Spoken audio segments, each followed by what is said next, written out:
is Savardis. He's on the move, and they're going to look for Savardis in the corner. Touchdown!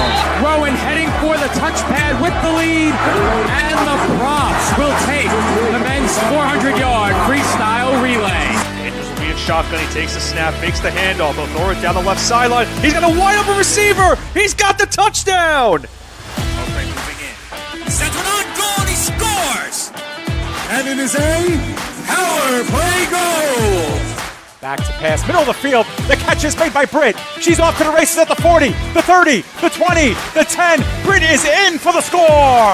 Back on in, here's Yoxon. Yoxon to the backhand, trying to go to the front, makes the move and shot, and he scores! Smith delivers. That's it back toward the mound. Weiss has it in short. He steps on second, and the ball game is over. Massapequa Coast has won the 2023 New York State Little League Baseball Championship.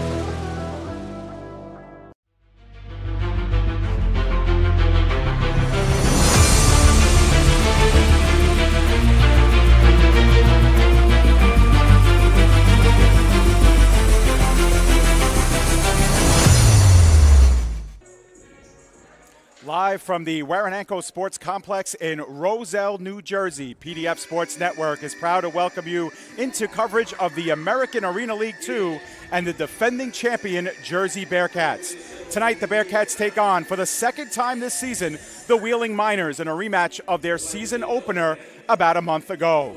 Good evening, everyone. I'm David Pizzuto alongside Joe Foreman. We are about 15 minutes away from kickoff here at Warananko, and so we welcome you in officially to the Brownstone Grill in Metuchen pregame show, where tonight, Joe, we get to introduce a battle between the first and second place teams in the AAL2's North Division, the Bearcats and the undefeated Miners. And Dave, the Bearcats find themselves in a position far different from anything they experienced last year, entering their fifth game of the season tonight against the Miners. Last year, Jersey was a team that lost just one game all the way back in week 1. But from there, Jersey put the rest of the league on notice with what ultimately became a 10-game winning streak and an AAL2 championship. Through 4 games this year, the Bearcats have already lost more games than they did all of last season, and they had to deal with some early season instability at the quarterback position. Last time these two teams met, 2023 League MVP Stephen Colon suffered an injury that has sidelined him since week 1, and there's little clarity regarding whether or not we will see him again this year. That being said, it's clear this Bearcats offense has taken a step forward since the last time we covered them here on PDF in week 2. The big question mark is whether or not that will be enough to get them past an explosive Miners team. And Joe, as we mentioned repeatedly, this is a rematch of the Bearcats season opener, a 42-32 win by the Miners, who at the time improved to 2-0 and have been winning ever since, bringing their record up to 5-0. You see it on your screen. I think it's safe to say, Joe, that they have been the emphatic team in first place in the North Division. They have been absolutely ripping through the competition. The Miners have been simply dominant in no less than 3 of their first 5 games this season.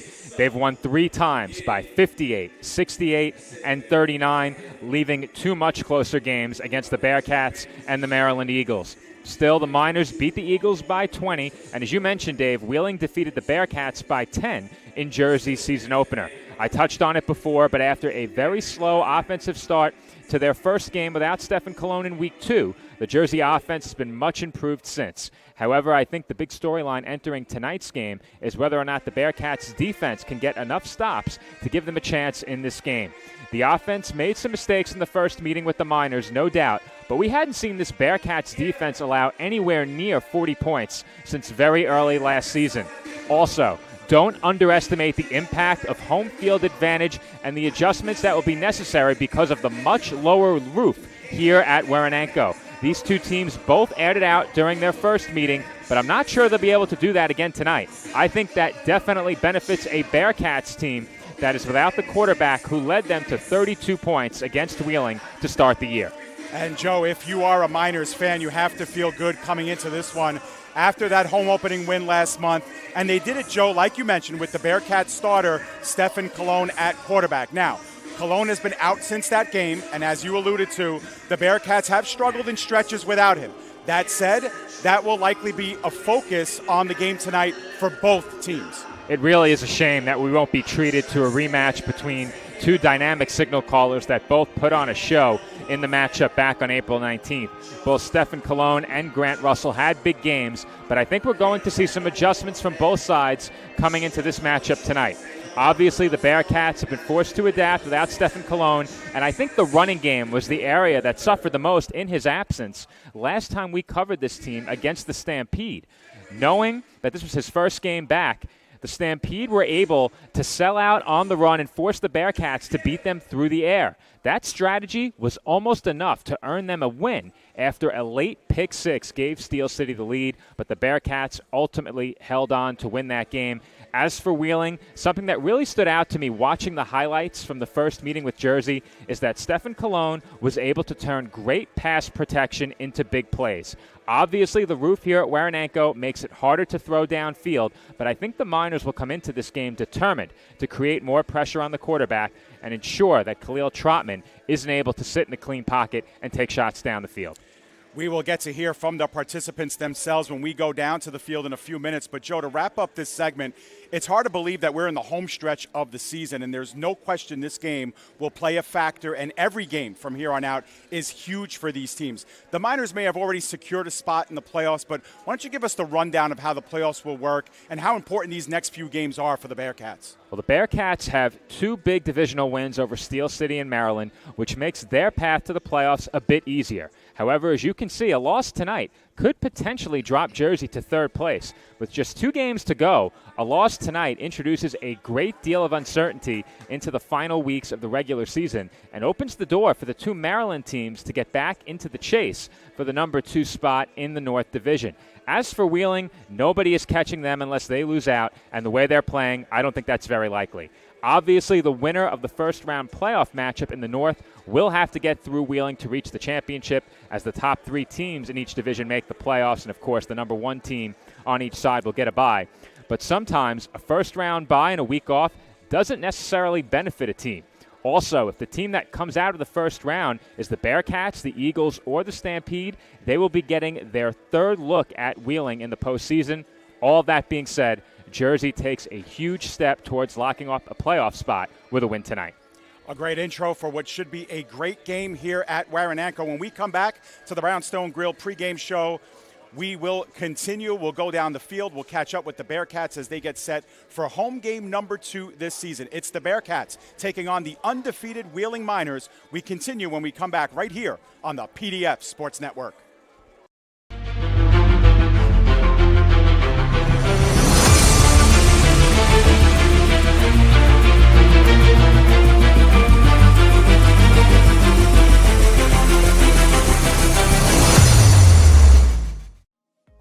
Today's game is being brought to you by Meineke Auto Center. Meineke is your choice for quality, reliable service at great rates all year long. Visit us at 495 East St. George Avenue in Roselle, New Jersey, or call 908-986-3932 to schedule your service today. Radel Volkswagen of Linden is your official sponsor of Bearcats football.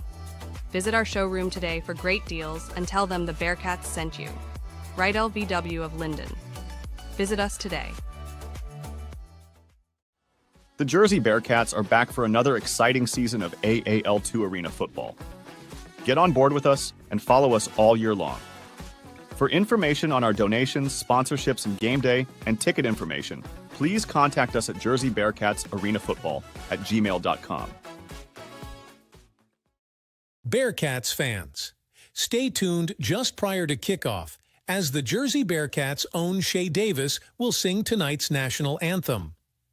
Coming up at the conclusion of the Brownstone pregame show right here on the PDF Sports Network.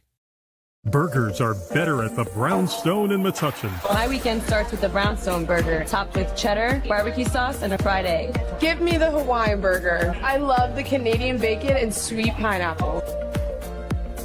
How do you like your salads? Shrimp, chicken, beef? Stop in and see why families are eating good at the Brownstone in Metuchen. We'll meet you at the Brownstone. We'll meet you at the Brownstone. Attention local businesses and professionals. Isn't it time to elevate your game? Now you can advertise your business or product on PDF Sports Network. Your ad will appear on all of our broadcasts, including this one. Don't have a commercial? We'll make one for you, absolutely free. What better way to showcase your product and brand while supporting the best local sports, teams, and leagues? Call now at 732-723-8189 or visit us at pdfsportsnet.com.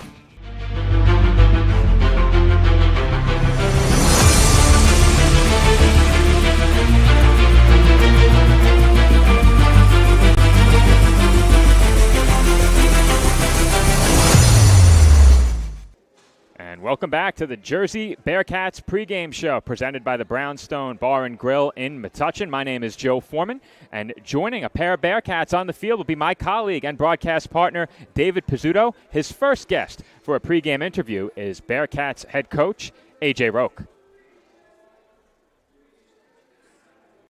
All right, Joe, I am here with head coach A.J. Roque. A.J., long time since you've been on this field, but since you're here, you're playing the team that defeated you for your first game. Tell me a little bit about the mentality of the team going up against a familiar opponent now. We're just looking to have energy. We went out there first game of the year for us, and we fought, right? We fought, kept ourselves in the game, and gave ourselves a chance. But in the end, we had crazy penalties and that cost us some drives and continued their drives. So we're looking here. We're looking here to stay focused, right, and be disciplined and play our game and come out with a lot of energy. Absolutely, and it's been a while since PDF Sports has watched you play here on film. What are some of the things that transpired over the last couple of weeks on the road, galvanization of the team? Tell me a little bit about how it's coming together. We're becoming more of a team. Steph went down the first game against them. So rallying around a brand new quarterback is tough. So we're out here just trying to grind each week, and get better each day. Absolutely, and your opponent, obviously, Wheeling, 5-0. Everybody knows they're kind of running through the division right now, beating up on teams. They're a tough team. What are the things that they do well that you need to stop tonight? Play our game, be disciplined, right, and be focused. That's really it. And just play our game. Okay, and with this being now the start of the second half of the season, AJ, what are some of the little things maybe you're looking to clean up as a team? How do you want to finish this season? Right now, the quarterback play. We just got to be more consistent with the quarterback play and our secondary. Those are two really spots that we need to get fixed before we start playoffs. Okay. One last question. I got to address the elephant in the room. There's a certain player over there on the other side, Pete Savridis, used to have a Bearcats jersey on earlier this year. Tell me a little bit about facing one of your former players tonight. Listen, for me and the things he was trying to do, and Steph went down, right, I understood what he wanted. Rez is a hell of a coach. He knows people that I don't know that could help Petey. So in the end, it's still about getting players, to the next level and helping them out. And that's what we did. Did I want to? No, absolutely not. But in the end, letting them go continue to play somewhere where he wanted to go is the right thing to do. Absolutely. AJ, good luck tonight. You got it. AJ Roque, head coach, co-owner of the Jersey Bearcats, looking for win number 3 tonight. Send it back up to you, Joe. All right, thank you, Dave. And Coach Roque will be out there calling the plays on the offensive side of the ball. Let's shift our attention now over to the defensive side of the ball as Dave is joined by Bearcats linebacker Keemon Coleman. All right, Joe, I am here with Bearcats defensive star Keemon Coleman. Keemon, 2-2 so far this season, but this is the first time that you're seeing a team for the second time, the Wheeling Miners. Tell me a little bit about their team and your game plan against them tonight. It's a very good team. They know what they're doing. They came prepared. We came prepared ourselves. We're doing a lot of film, preparing on the field as well, on and off the field, making sure we got our game plan right. All right, and definitely one of the things that Bearcats fans want to see tonight is getting some defensive stops, getting their offense off of the field. Tell me a little bit about how important that is to fuel your offense to do some good things. Getting the ball on defense is a very good thing. Giving our offense a couple opportunities, I feel like can make or break this game. We got a very good offense, so on defense, we get the offense the ball, we did our job. All right, Keemon, tell me a little bit about your game. You're right there in the center of this defense. Got to keep your eye in the backfield. Got to keep your eyes on what's going on behind you. Tell me a little bit about your role out there at the center of that defensive linebacking. First, you start with the guys up front. You got to make sure they're in the right position, make sure they're doing their job, make sure the linebackers in the middle is on the same page with the secondary, and then from there on out, we make magic. That's all. Absolutely. Keemon, good luck tonight. Thank you. You got it. Keemon Coleman looking to do some damage for the Jersey Bearcats tonight. Joe, we'll send it back up to you. All right, thank you, Dave. Tall task for Keemon Coleman and this Bearcats defense tonight, slowing down this Miners offense. But as Dave makes his way back up to the booth, we are going to take a look back at the first meeting between these two teams from earlier this season. It was a 10-point win for the Miners over the Bearcats, 42-32, and we'll get a look at some highlights from that game. Here you'll see Stephen Colon throwing down the field. Brandon Renford catches a touchdown. That was the first score of the game to give Jersey the lead. But if you take a look at a lot of these throws in this game, the quarterbacks had relatively clean pockets, and that lent itself to some big plays throughout as Grant Russell finds Jeremiah Flores for the first Miners touchdown. Here you'll see a field goal attempt wide left, returned by the Miners, and it was a big one as that return is out across midfield and down to the 20-yard line. Aaron Finch on the return of that missed field goal, and that was followed up by a touchdown. Russell to Isaiah Robinson. Touchdown lead for Wheeling, but Russell, once again, clean pocket, time to throw down the field. That was big. Look at that pass protection as well, affording Stephen Colon plenty of time, and he finds now Wheeling Miner, Pete Savridis, for a touchdown, and that was perhaps a bit of an unexpected move as Savridis ended up being released by the Bearcats. He was then signed by Wheeling, giving him a big opportunity to move over to a first-place team. The Bearcats hope to have something to say about that. As you see here, a blocked PAT return for 2.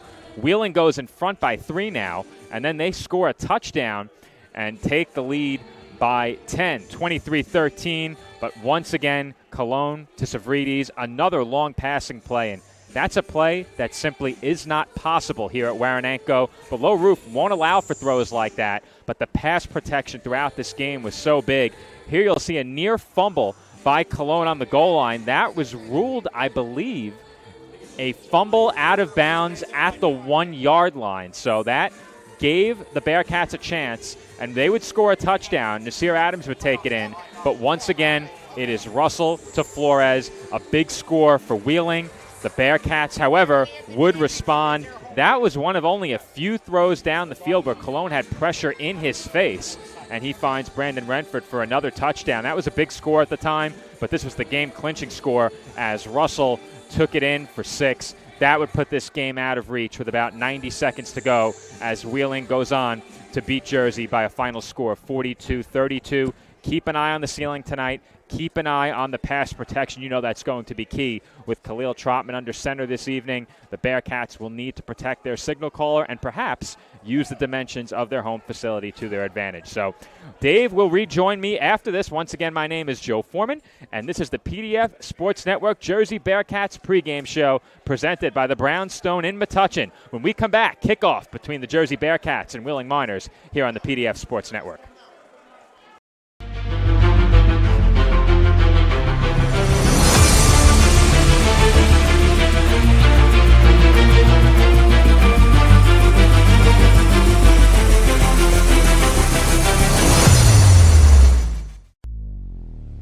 Have you ever needed to stop or change the way you do something you love because of aches, pains, or injury? The physical therapists at Kessler Rehabilitation Center are here to get you back to work, life, and your favorite activities. Most importantly, your goals are their goals. Their movement experts will listen and develop an individualized treatment plan so you can heal. Begin care faster by requesting an appointment today at Kessler-PT.com. Experience the power of physical therapy today. Today's game is being brought to you by Meineke Auto Center. Meineke is your choice for quality, reliable service at great rates all year long. Visit us at 495 East St. George Avenue in Roselle, New Jersey, or call 908-986-3932 to schedule your service today.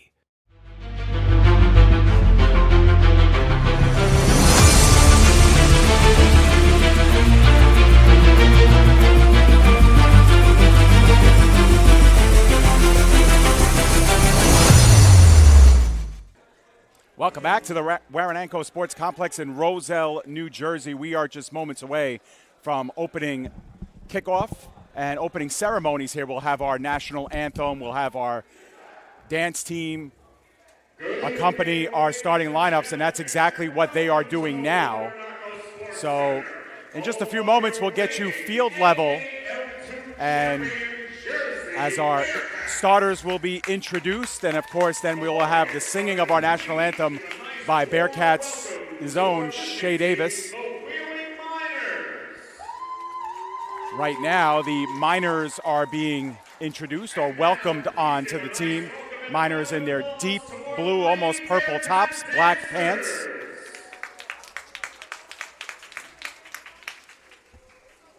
And in a few moments, we will get the starting lineup. So here they are. And you are probably hearing the public address as well. Brandon Renford makes his way onto the field. There's Cooper Wood, number 3. Juan Smalley making his PDF Sports Network debut. KT coming out for the Bearcats. Keemon Coleman enters. Talk to him during pregame.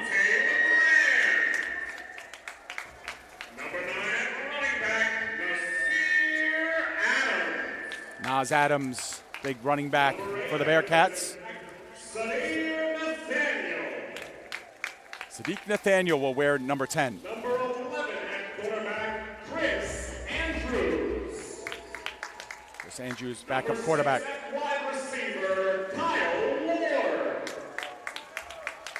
Kyle Ward, big play threat for the Bearcats. Bruce Stevens. Number 13 at defensive lineman, Dylan Lacroix. Number 18 at linebacker, Kareem Bernard. Number 19, our kicker, Jonathan Cardoza. Number 20 at linebacker, Deshaun Coates. Number 21, defensive back, Adam Dolphin. Defensive backfield will have a big day today, or will need to. Adam Dolphin, number 21. Tariq Pusey, 22. David Ross. David Ross has a big cheering section in front of us. Number 34, linebacker Nick Price. Number 47, defensive lineman Tariq Noble. Tariq Noble had a big game last time PDF Sports Network was here. Shay Davis. Number 61, offensive lineman Elijah Coates. Number 52, Elijah Kenzie. Number 65, offensive lineman Zahir Whitman. Number 66, offensive lineman Jaleel Taylor. Jaleel Taylor will need to have a big game today. Steven Nelson out of the lineup. Deshaun Johnson, number 76, former Wheeling Miner. Joey Ramirez. Number 91, defensive lineman Jaleel Tyler. Co-owner of the Jersey Bearcats, Jermaine Sanders. And now for our coaching staff. Quality control coach Raven Ramirez. Special teams coordinator Corey Miller. Quarterbacks coach Darnell Roque. Defensive backs coach Anthony Shaw.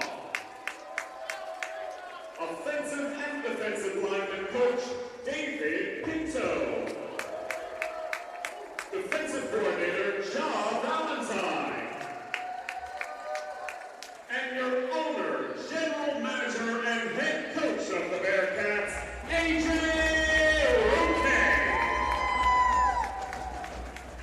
Roque. Jersey Lady Bearcats. To get our intro started, the Wheeling Miners will be kicking off. And it will be Anthony Prevost who will do the honors. Waiting back deep, Kyle Ward joined alongside number 12, who we do not have. Joe, I don't know if we caught that on the way in. Nope.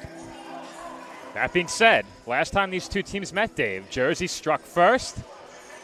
The man in part responsible for that standing to our right now. Yep. Got a chance to greet Stephen Colon on the field ahead of the game, but he is not active tonight.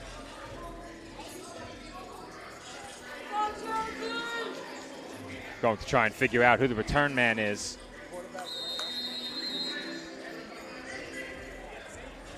For Jersey. Yeah.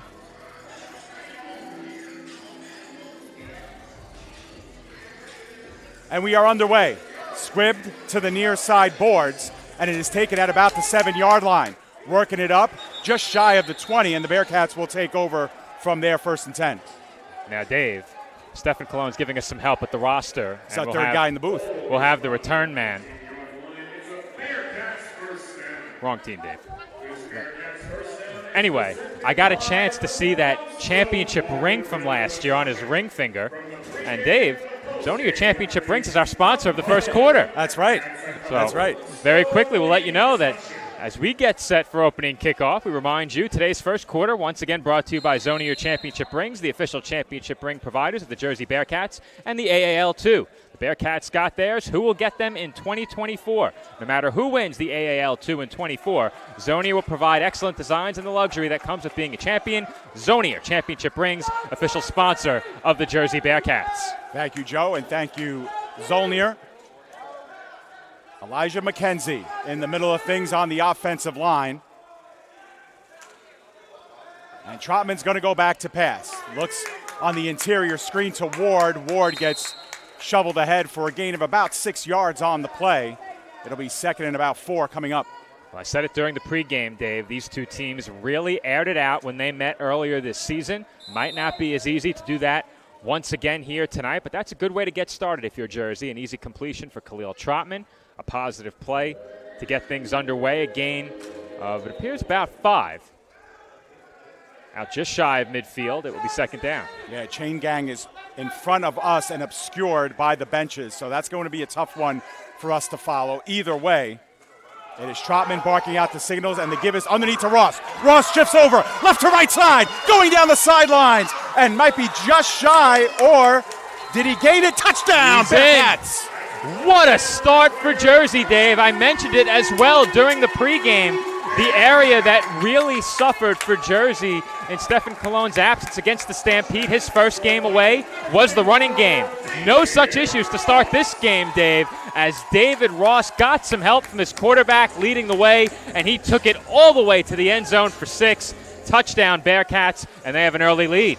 Great second effort by Ross on that run, but a great job on the interior opening up the lane for Ross. We'll get another look at it in just a moment as Cordova lines up for the extra point. Great look there. We will cut away to live action now as Cordova off the top, netting, and decision now to be made. And they want to discuss this, Joe, because I believe if you hit the top facade first, that should not be okay. That should be... I think it depends on where you hit it, Dave. Yes, I agree. Because last time we were here, they did count them off the netting. Okay, so it hit the top of the net, but past the goalpost. So it is 7-0. And the Bearcats with a great start here on their second play from scrimmage. And it was Ross to the house. We'll take another look at the replay and cue it up. And Something you can else. see, Joe, you know, on 2nd down and 5, it's a great time for either a run. You got to protect over top for the big home run, but you could see the holes opening up, and Ross does the rest. Great job blocking. And that's a great cut back to the near side by Ross. He had good blocking in front of him.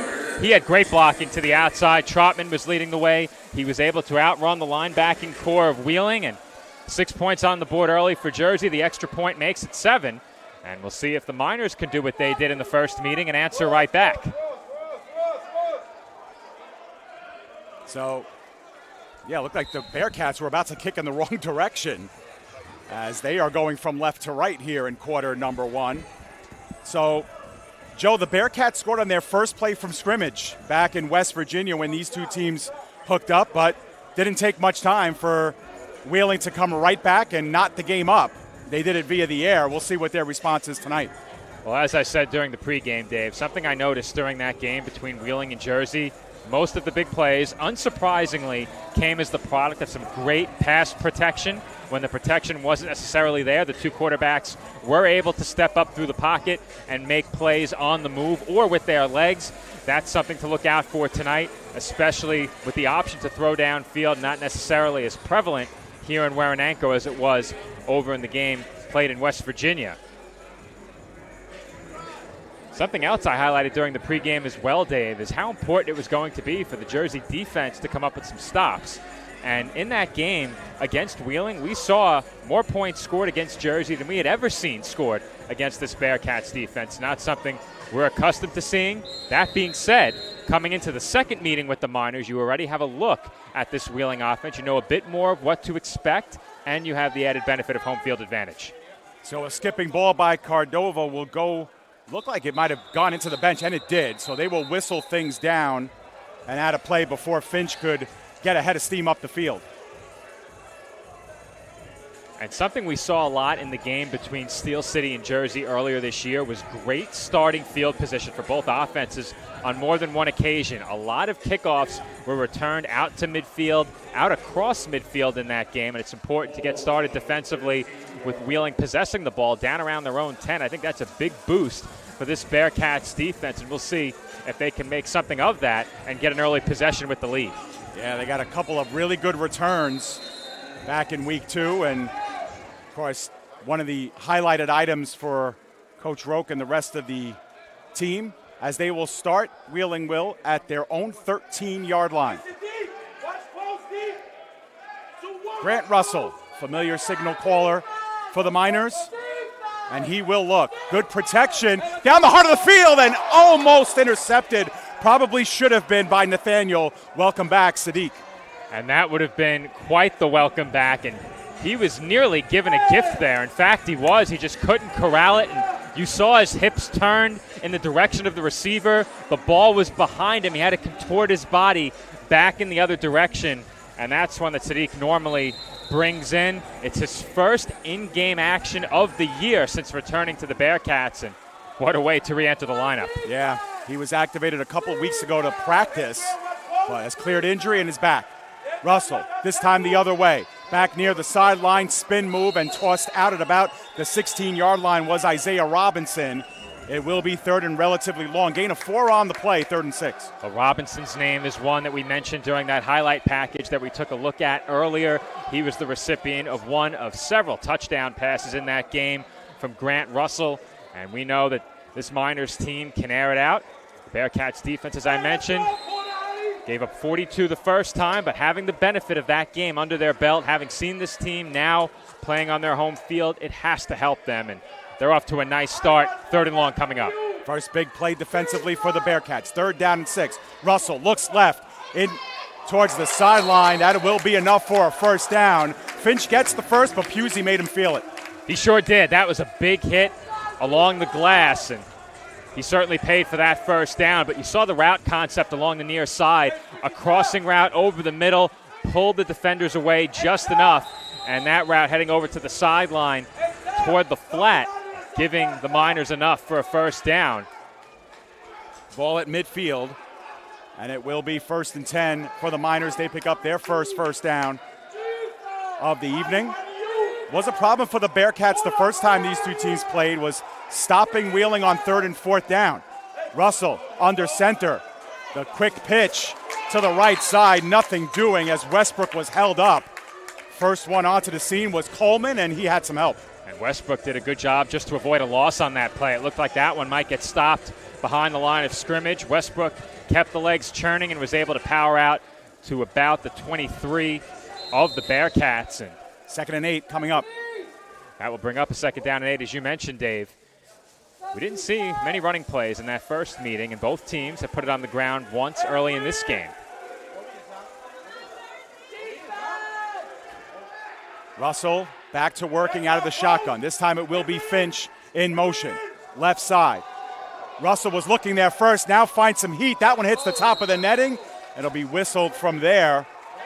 And Joe, you mentioned it during pregame. These low ceilings here will affect the deep ball for both teams, but we know how Wheeling likes to go over top of the defense. That might not be here tonight. Well, I reviewed the highlights from the first matchup before today's broadcast, and that was something that leapt out to me. How many balls down the field that were completed in that game could not be completed here at Waranenko? Coach A.J. Roque of the Jersey Bearcats echoed that sentiment, feeling that the low roof would help this Jersey defense and benefit the Bearcats. We'll see if that continues to play a role moving forward in this game. 3rd down and 8. Second, 3rd and long for Wheeling on this drive. Getting a head start was Cerrides. Bearcats wanted to hold, won't get it. Russell taking off, puts his head down and barrels forward close to the first down, but there's 2 flags on, and the Bearcats might get their wish here, Joe, for the hold. And if they don't get the flag for holding, which it appears they did, I think Russell was just short of a first down. So we might get another look at this via replay, maybe slowed down a bit to take a look at where that hold was coming, but it did look like LaCroix was coming in. It will be a hold against Wheeling. That will back them up and set up. 3rd and long once again. 3rd and much longer this time, Dave, as Wheeling commits a costly penalty in that spot. That'll be 3rd and 18 as we'll get a chance to see it slowed down here. Take a look at the interior part. It was LaCroix coming in, and yeah, he got held there. You could see the arms coming out. I believe the hold was called on Israel Evans. 3rd down and 18 coming up as we have a whistle, and it will be a timeout. I believe it was called by the Bearcats, Joe. I'm not sure. We did see a timeout call, but we didn't see which team it was appointed to. Oh, it's a media timeout. We're under 8 minutes. Media timeout, 3rd and 18 coming up. This will be an extended timeout. Now, Joe, we did do a interview with Marina from the Lady Bearcats, and it was a good time to go back in time and check out our conversation while we have the media timeout with Marina from the Lady Bearcats. It's coming up. Okay, Joe, I am here with Marina from the Lady Bearcats dance team. Marina, first and foremost, tell us a little bit about how you got involved with the Lady Bearcats. So my story is actually a little bit unique. I started from a little video that Angela found while I was dancing at Powerhouse Dance in Cherry Hill. They actually found me from there and then brought me in for a practice, and then I've been on the team ever since. So it's a little bit different for me, but yeah. Absolutely, and one of the things that we love about the Lady Bearcats is that there's so much more than just dance. Out there in the community, really bridging the gap between the team and other events that are going on, selling merchandise as well. Tell us a little bit about the other things that come with being a Lady Bearcat.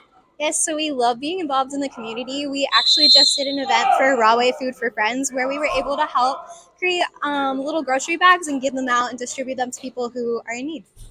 Absolutely. And one of the other questions I had for you is that, you know, the Bearcat season is kind of a short season. It's kind of compact. You have to learn a lot in such a short time. What about your life outside of the team as involved with dance or cheer and programs like that?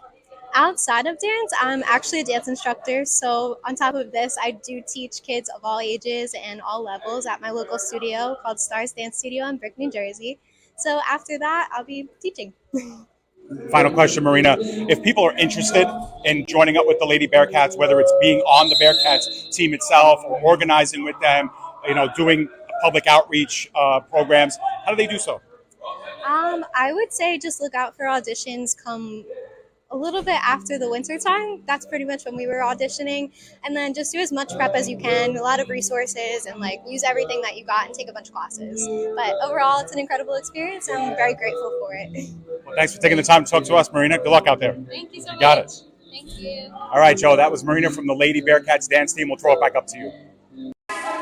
Back to live action, 3rd and 18. Thank you, Marina, for your pregame words. As we'll have a whistle here. Tariq Noble, the only one in the backfield, try to get a head start to meet Russell, and looks like the Wheeling Miners will get 5 of these yards back, Joe. And you hate to do that on 3rd and very long. And I think when you encounter these 3rd and long situations, a question that always comes into my mind, are we going to see a punt in this game? Are we going to see a team give the ball to the other side on 4th down? In many games, we don't see it at all. Right. We haven't seen it yet this season. And I don't think we will tonight either. So, right, especially in this arena where the field goal is really off the table as well. The point is, you have 2 downs to get this. 3rd down, 13. Big play here. Finch was the runner in motion, middle of the field, and it is Finch. Tried to break a tackle at the 15, got held up there. That is close to a 1st down. I think they will move these sticks here, Joe. I think he got it, Dave. And initially, I thought perhaps he may have given the yardage up when he turned back in the other direction. It is a 1st down. So close. And that's a good job by Finch, just recognizing where the markers were. Kind of sat down right at the 1st down line. Tried to make a man miss, but had enough for the 1st down, and another fresh set of downs here for the Miners.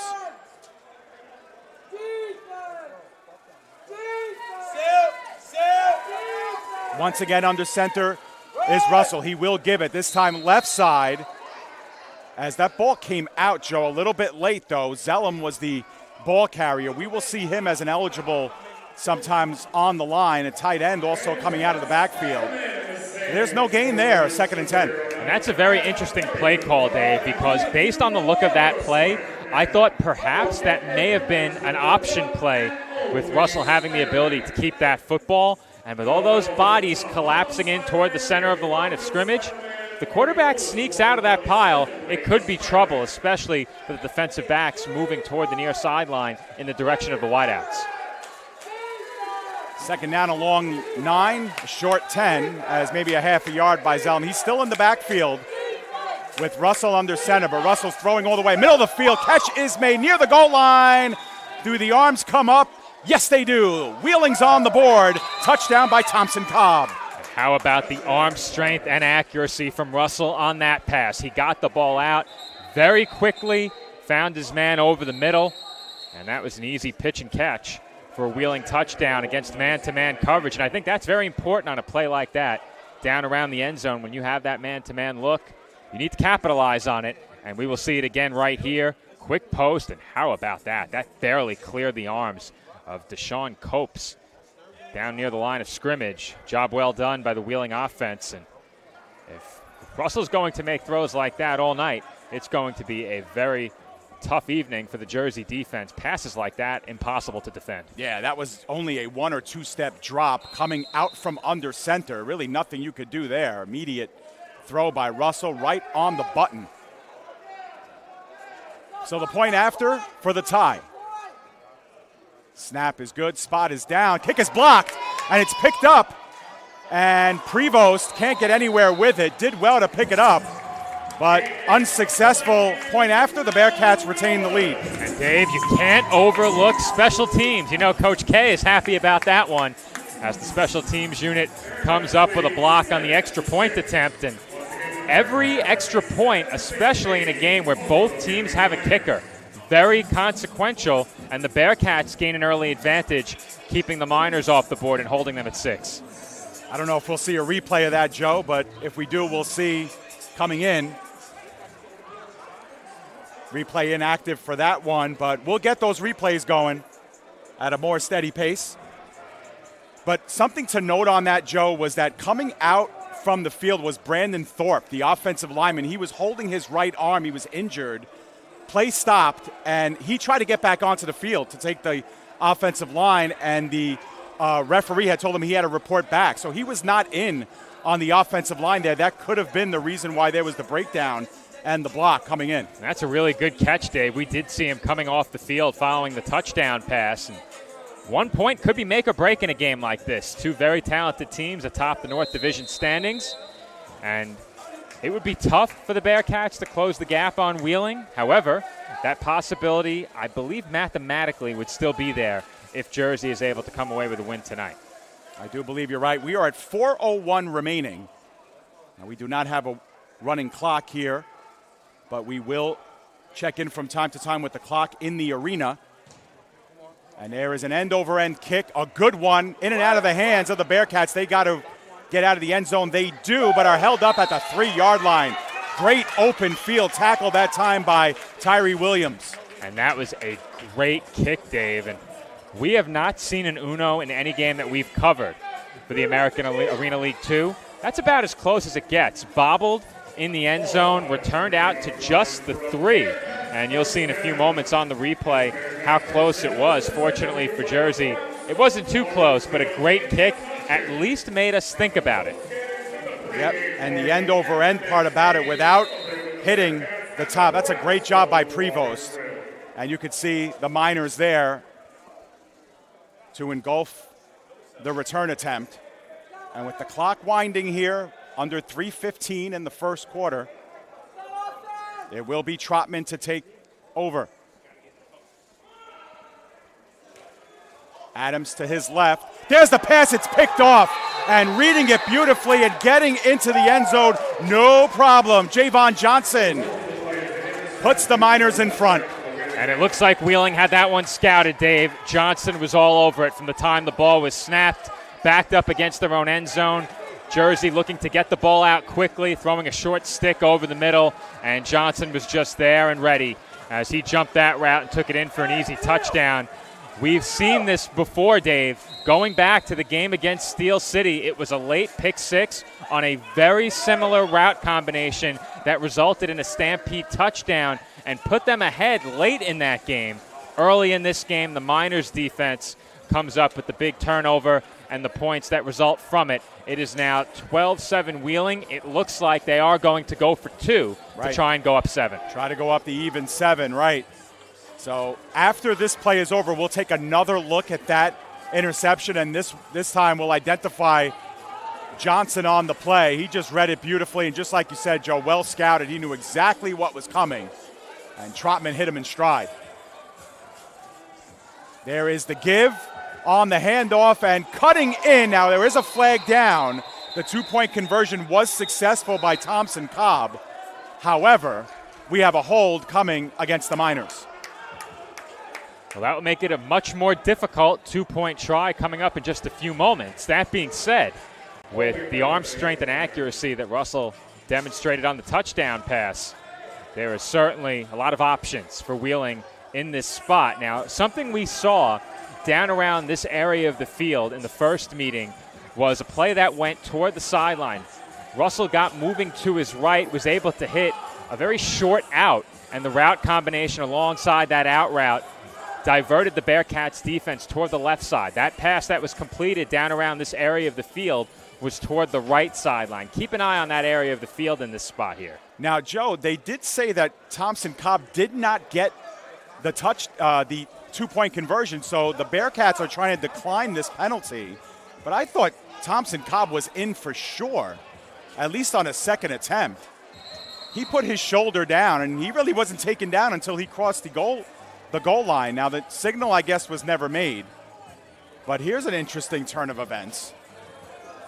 And I believe the call was an illegal block in the back. Well, I thought he had it in real time. It was close, but I thought he was in. And I think they are going to put some time on the clock as well, because the clock was... It's going to be a kickoff. I believe they're going to decline this penalty, the Bearcats will, because Thompson Cobb did not get in on the 2-point conversion. You'll have the power at home to back up and take another look, but I don't think Thompson Cobb ever went down, and that whistle never blew until he was in the end zone. And I think the Miners, who are frustrated by that call, should be. That's a big call, Dave, as now Jersey has the advantage of having prevented a point after touchdown and or a 2-point try twice. And those add up over the course of a game, especially in a game that we expect to be fairly high scoring. Perhaps not as high scoring as the first meeting, but we're well on our way there as it's 12-7 with an even 1 minute on the clock in this first quarter. Let's take another look at that touchdown. It was essentially a pass from Trotman to Johnson. You can see Johnson, right-hand side of your screen, right there, and he just broke immediately. Pass was going to be intended for Renford, and that's a good job by the corner, Joe, to kind of leave Renford in open space, allow Trotman to believe that he was hanging out wide open. Instead, the great play by Johnson, and the Miners have the lead back 12-7 now after 2 failed conversions. And you just hate to give up points on the offensive side of the ball, but more importantly, moving forward in this game, if you're Jersey, you don't want to get pinned back against your own end zone. I think that's, generally speaking, what created that turnover in a different area of the field. Certainly a different play call. Prevost, line drive kick taken by Adams. Adams, head up steam, drives the shoulder down, and enters wheeling territory. Finalized at about the 17. And we haven't seen Adams return many kickoffs, but he made a case right there for getting more opportunities in that spot. I would not want to be the one to try and tackle him with a full head of steam on a kick return. And right there, he made the kick coverage team pay as he lowered the shoulder and returned that ball out to about the Miners' 17-yard line. We'll get one more look at it right here. Yeah, nice job to track it, settle it down, and then advance to the 17-yard line for Adams. And we've seen Prevost do a couple of different things. Skip him off the turf, end over end into the end zone. That time he decided on the line driver. Nice job by Adams. Renford was in motion, but the give is to Adams. He gets held up but advances forward and gains about 3 yards on the play. And I think we're going to see that quite a bit tonight. The Bearcats staying committed to the run game. They did it against the Stampede, and I think we'll see much more of that as this game moves to the second quarter. We have come to the end of the first quarter. They will switch sides. We will take a short break. When we come back, second quarter action right here live from Warananko. It's the Miners 12 and the Bearcats 7.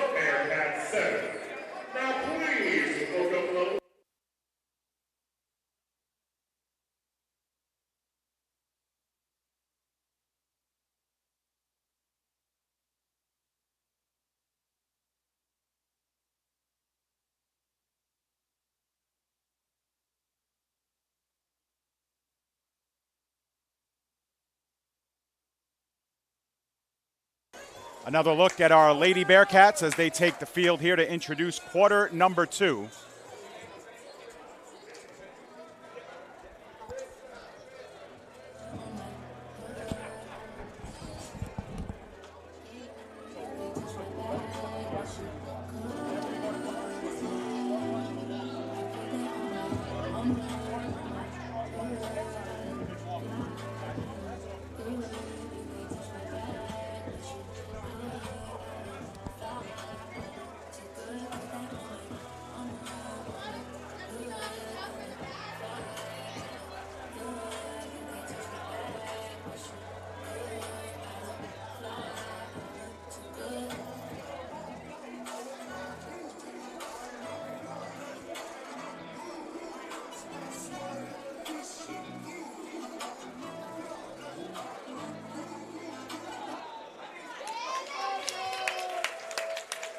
Good look by our Lady Bearcats here. Introducing the second quarter, which is being sponsored by Meineke Car Center in Linden.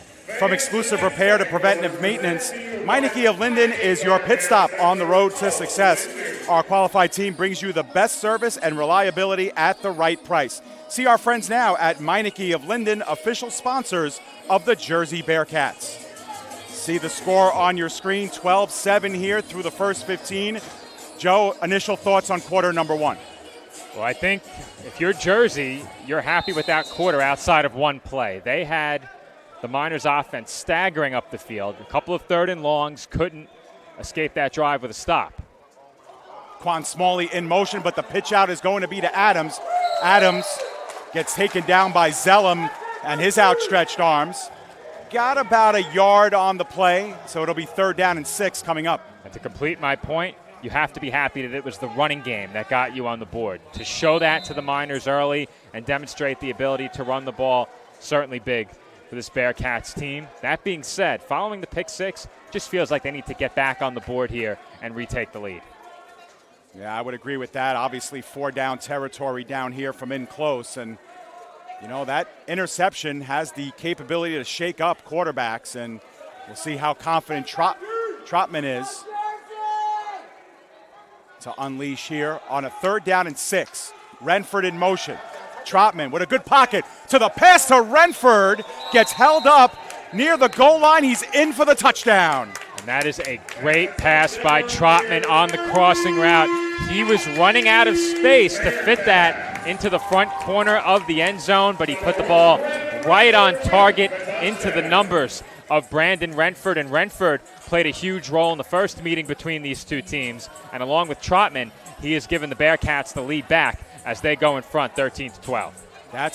Those are the kind of balls that Trotman is capable of, and you saw it there on the slow down version. There was a window with which to put that exclusively, and Trotman hit it on the dime.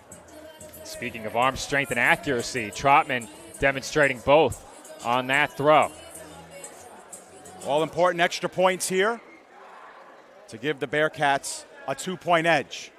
Snap is down, kick is up, and it is good. Hit the top of the netting, but through for Cordova, and it's 14-12 in favor of the Bearcats. And I think that's exactly what the Bearcats needed, Dave. They turned it over. The pick resulted in 6 points going the other way. They respond and answer right back with a touchdown of their own.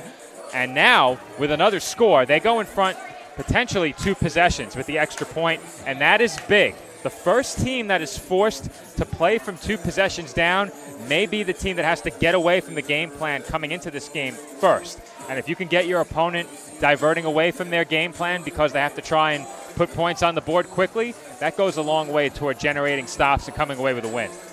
You might be able to make it out at the top of your screen, but there's 13:02 remaining here in the second quarter. Still plenty of time. Reminder that the Bearcats did receive the ball first in this game. And Jonathan Cordova will tee it up. See what he decides to do with this one.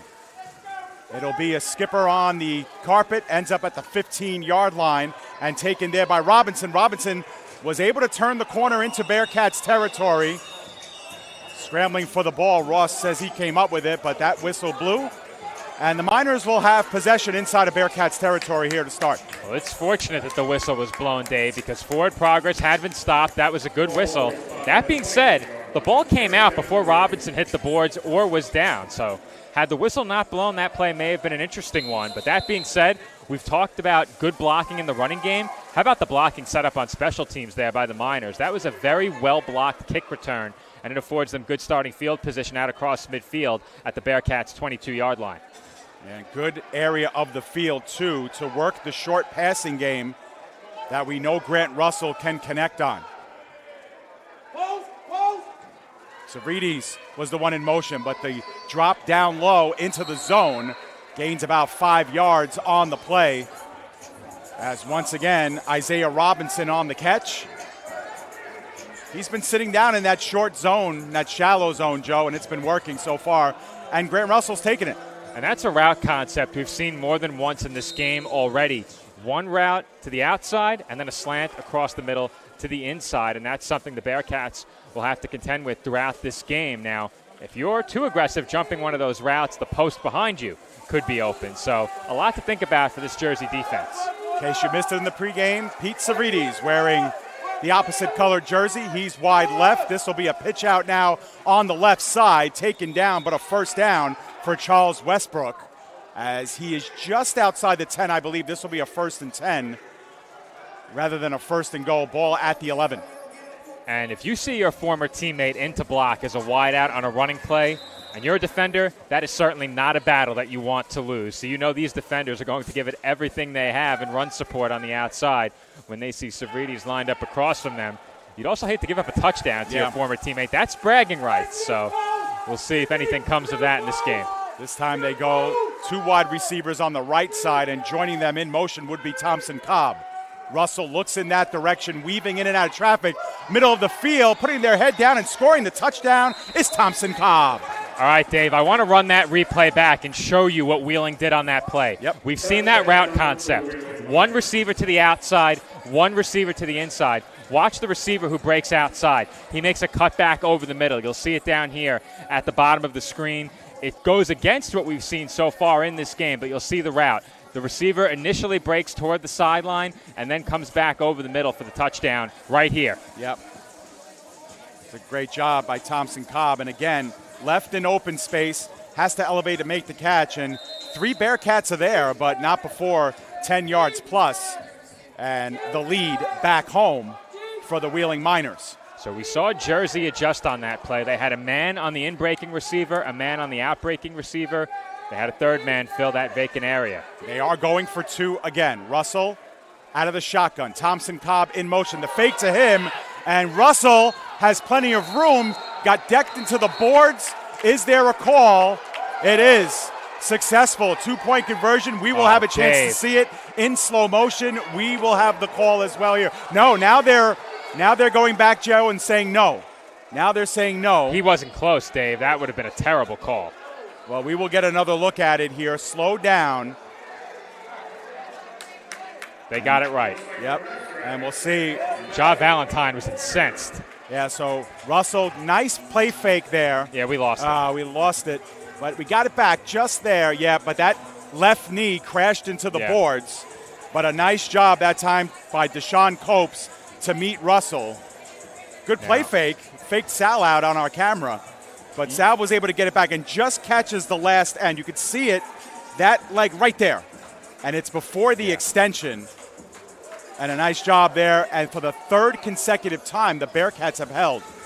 But there is a conference, Joe, going on at the 15. It was closer than I expected on replay, Dave. In real time, I thought there was no chance he got it. It was much, much closer than I thought. And you can't blame the official there. He got taken out. Didn't really have a view of it. It was the official on the other sideline who made the call. And I still think it was the right one, but it was much, much closer than I initially thought. 9:31 remaining in the second quarter.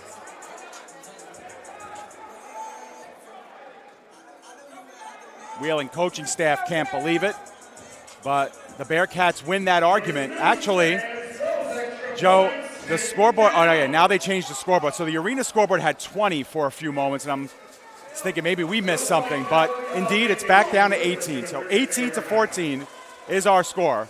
Wheeling's 3 touchdowns to the Bearcats 2, except the Bearcats have been successful on their 1-point conversions. Wheeling 0 for 3 on the other end. And having received the opening kickoff, you know Jersey would love to go into halftime with the lead.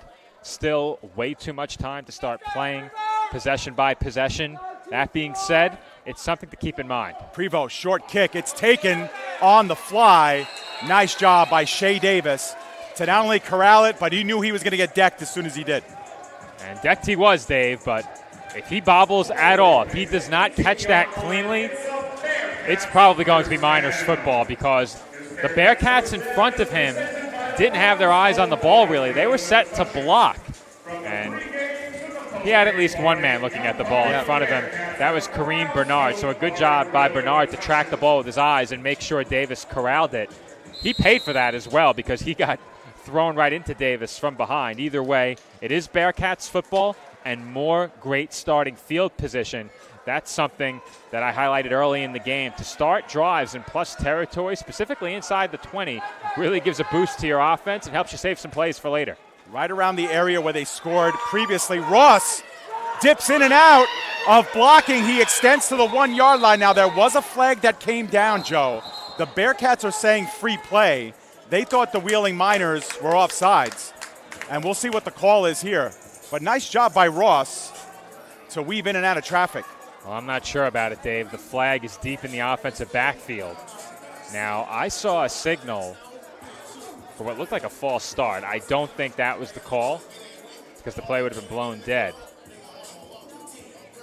See if we can make out what's going on. Penalties decline. So I believe that was against Wheeling. Yep. And the ball will be spotted at the 1-yard line. So just when we're through talking about how well Nas Adams runs the football, you mix in David Ross. Rifford is short. And it'll be a 3rd down and goal from about the 2-yard line. We understand we might have been bumped off the air a few moments ago, but we are back. Now there is a timeout that will be called. I believe it was taken by the Bearcats at the 3-yard line. No, this will be a media timeout. So, media timeout, Joe, could not have come at a better time. Yeah, Dave, I don't know what happened with the internet, but apparently we got knocked offline for about 30 seconds, and we're back. So, our camera has now been knocked offline. We are back. Sal, don't worry about it. We got it. All right. We're good. Yeah, we are good. Great timing on the media timeout, which come inside of 8 minutes during each quarter. And that means that, oh no, Dave, the sack race, it's been postponed. That's unfortunate. However, rather than a sack race, we're going to have another T-shirt toss. Now, I have the black T-shirt, though it looks like a new design. I might have to try and grab myself one of those as we continue to attend to the broadcast. But here in the arena, the teams are lining up and getting set for a goal-to-go situation. Jersey on offense. Dave, take it away. 3rd down and goal. And actually, yep, it is 3rd and goal. It's Trotman going to take it himself. Left side, and he gets upended, and a great open field tackle by not one but 2 Miners. Johnson there as well, Dante Mason. And Trotman is slow getting up, and he is writhing on the carpet in some pain. When we come back, it'll be 4th and goal from about the 2, and Trotman is trying to peel himself up off the turf, Joe.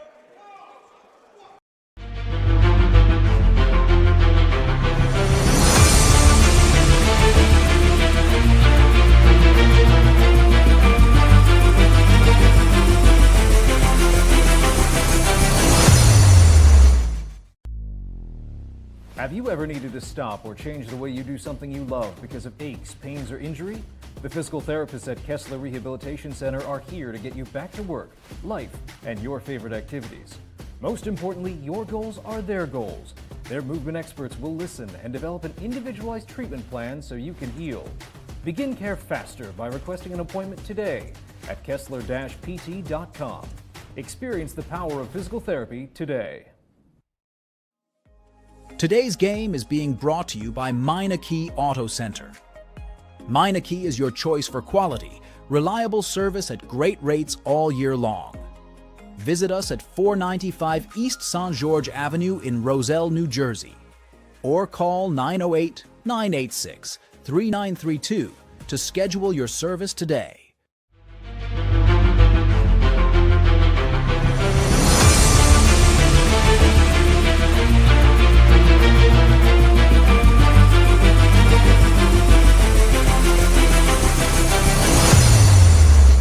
From the 2-yard line.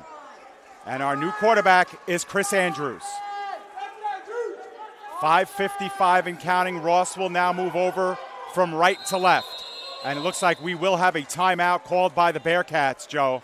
And it's good for us. It gives us a chance to kind of reset. Now, we do understand that we were knocked off the air for whatever reason, probably knocked off via internet. We lost about 30 seconds. The Bearcats ran a couple of run plays up the middle, nothing doing, and we are at a 4th and goal situation from the 2. And on the last play, which you did see on the broadcast, Trotman was kind of knifed down from down low and up top, and now he's out. And for all intents and purposes, the Bearcats are down to their number 3 quarterback, Chris Andrews, who has played in the wake of losing Steph Cologne on week 1. He has split time with Khalil Trotman. Trotman, of course, given the ball a majority of the time. But as he gets attended to on the sideline, Chris Andrews is trying to lead the Bearcats into the end zone. He has Ross to his left. 4th down and goal. Andrews, the pitch to Ross, puts his head down, looking for a signal by the goal line. And I do not believe he got in, Joe. And Dave, I'm not sure a replay is going to give us much clarity on that one, but the Bearcats electing to toss it to the short side of the field. A lot of bodies in a very small space. And Ross lowered his head, churned the legs. It looked so close, but our vantage point not great. Unless you're standing right up against the glass, you're not going to have a very good look at it. The man with the best view made the call, that being the official along the near side. Here's another look, and we just lose him. It's so tough to tell, but based on where I can see the goal line, that had to be about as close as it gets. Yep. Now, we should mention we lost about 30 seconds here. The officials were trying to stop the clock in the in the worst way, and they just could not get the attention of the timekeeper. And we're down to 5:04 in the second quarter. And we have a media timeout on the field, Joe, so we'll take a look at some of the contestants of the potato sack race. This This will be kind of interesting, but Joe, when Wheeling takes over, they'll have the ball literally at their own half-yard line. So the Bearcats still in a good position here to do something good defensively, but that was a big stop for Wheeling. No question about it, Dave, and now Wheeling is in firm control. They get the ball to start the second half, and if they go down the field and score here, Jersey finds themselves in a very precarious position. And speaking of a precarious position, down on the turf with a sack around your legs, unable to get up. That's tough. Our delayed sack race taking place here with 5:04 to go in the second quarter, and two of our contestants barely made it past the starting line. Yeah, but it speaks to a lot of the fun that these Arena League games are, and of course we're so thankful that you're tuning into PDF Sports Network to catch the Jersey Bearcats and the American Arena League too, but the arena is where you should be, and we invite everybody, of course, to come on out to these games, support these athletes, many of them doing it for the love of the game, to advance professionally, of course, to take home a championship. At least that's what the Bearcats own now, and the Miners have it in their sights in 2024. And here we go. It is Zellum in the backfield along with Russell, who will work out of the shotgun in the shadow of his own end zone. That ball is at the half-yard line.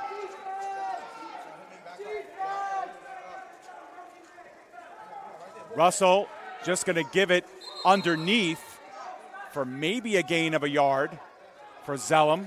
That's a big body to take down, so Zellum just extends and gets himself a yard to make it 2nd and 9 from the 2. Well, Zellum got almost nothing on that play, and if you're Wheeling here, it looks like Jersey's going to force you to pass the football. Do you gamble defensively if you're Jersey and try and jump one, steal 6 points, or do you just try and keep them in front of you? Without the ability to really use the entire arena here with that ceiling, I believe you do try to step in front of one. Now we have movement at the line, and it looked like coming up without the ball, well, with the ball was Israel Evans. Never snapped it, but he did pick that ball up from the turf. Ja Valentine wants an explanation. False start. Offense, they'll back him up the yard again. It'll be 2nd and 10. There's hardly any room to back him up, Dave. They're going back to the half-yard line at the furthest because that last carry didn't make it to the 1. The nose of the football is almost in the end zone, and that makes running it in this spot that much more difficult. So ball back at the half-yard line, 3:45 and counting remaining in our game's first half. Wheeling up by 4, thanks to 2 offensive touchdowns and 1 on defense. Screen pass in the near flat and flattened to the boards. I believe that was London making his first catch. Successfully at about the 6-yard line, so they get 5 on the play. It'll be 3rd down and 5. And if you're Jersey here, now having a 3rd down situation coming up defensively, this is a possession where you need to get off the field. This drive can't be allowed to continue, because if it does, there's a good chance that you're left with very limited time remaining before halftime, trailing by 2 scores. 3 minutes to go. Russell will work under center. In motion will be Jeremiah Flores. Far side, they work it on the sideline to London. London looking for that first down, extends. That ball was out, Joe, and the Bearcats were on top of it. It looks like Coleman came down with it. First down, Bearcats. And that's a huge play by the Jersey defense. We mentioned potentially gambling and trying to jump in front of the ball. Wheeling goes screen pass in that situation. And when you have a receiver carrying the football along the boards, you can afford to gamble in that you can punch at that football. You can try and rip it away. You can try and create a turnover in a less orthodox fashion. And you'll see it here along the near side. Sadiq Nathaniel was in there, and he was joined, I believe, by Keemon Coleman. Tough to tell who the man that knocked the football away was. However, it was Coleman who came away with it. As you see him celebrating there, a big takeaway for this Jersey defense, and the Bearcats are back in business. The question is, who's under center? And it's Chris Andrews once again. So Trotman has not returned to the game following what looked to be harsh injury along the goal line. He took a hit low. Yeah, I think it was a lower body injury for sure. So Andrews is still in. The ball spotted at the 11-yard line. And looking back on that replay, it did look like Nathaniel was the one who got a hand on it at least, and then Coleman finished it off, and made the recovery. But based on where the ball is spotted, it might have been a first down had it been collected by Wheeling. Doesn't matter now. Bearcats take over.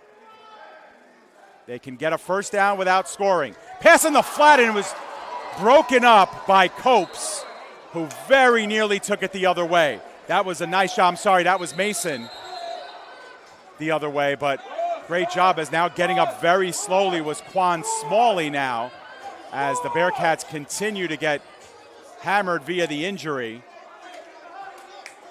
And that was just another play, Joe, where the Wheeling Miners just had it sniffed out from the get-go. First screen pass, this ball came out relatively slow, and you could see how deliberately everything was set up. And boy, that is a great play by Mason as well. And I think a lot of credit goes to the DB in that spot. He had to work his way through a lot of traffic to have any chance to make that play. Yeah, and you know what? Dio DeSua was in the backfield as well, kind of interrupted Andrews' ability to kind of see the receiver on that. Had to kind of underarm it. 2nd and 10. High snap. Andrews in the low flat finds Adams. Adams skips over one, working towards the goal line. He'll be stopped short. But that is close to a first down, Joe, too. So let's not forget about the fact that the Bearcats can score a first down without scoring a touchdown. And Dave, the Bearcats went from in danger of not touching the ball again before halftime to potentially scoring for the last time in this first half. It's 3rd down and 1. Andrews will take it himself. He's going to be stopped short. 3 and 4 blue jerseys are there. And finishing it off was Javon Johnson. And again, it will be a 4th down and about 2 or 3 yards to go. And now there is going to be 1 minute remaining. So the ball spotted at the 3. The Bearcats can record a first down without the benefits of scoring a touchdown. Officials want the clock moving.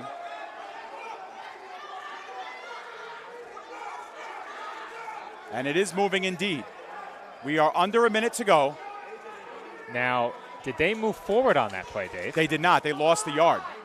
Then shouldn't the clock have stopped in the final 2 minutes? Or is that only final 2 of the game? No, final 1 minute. Final 1, okay. Final 1 minute, but it has to, the ball has to be advanced. Andrews out of the shotgun on 4th down.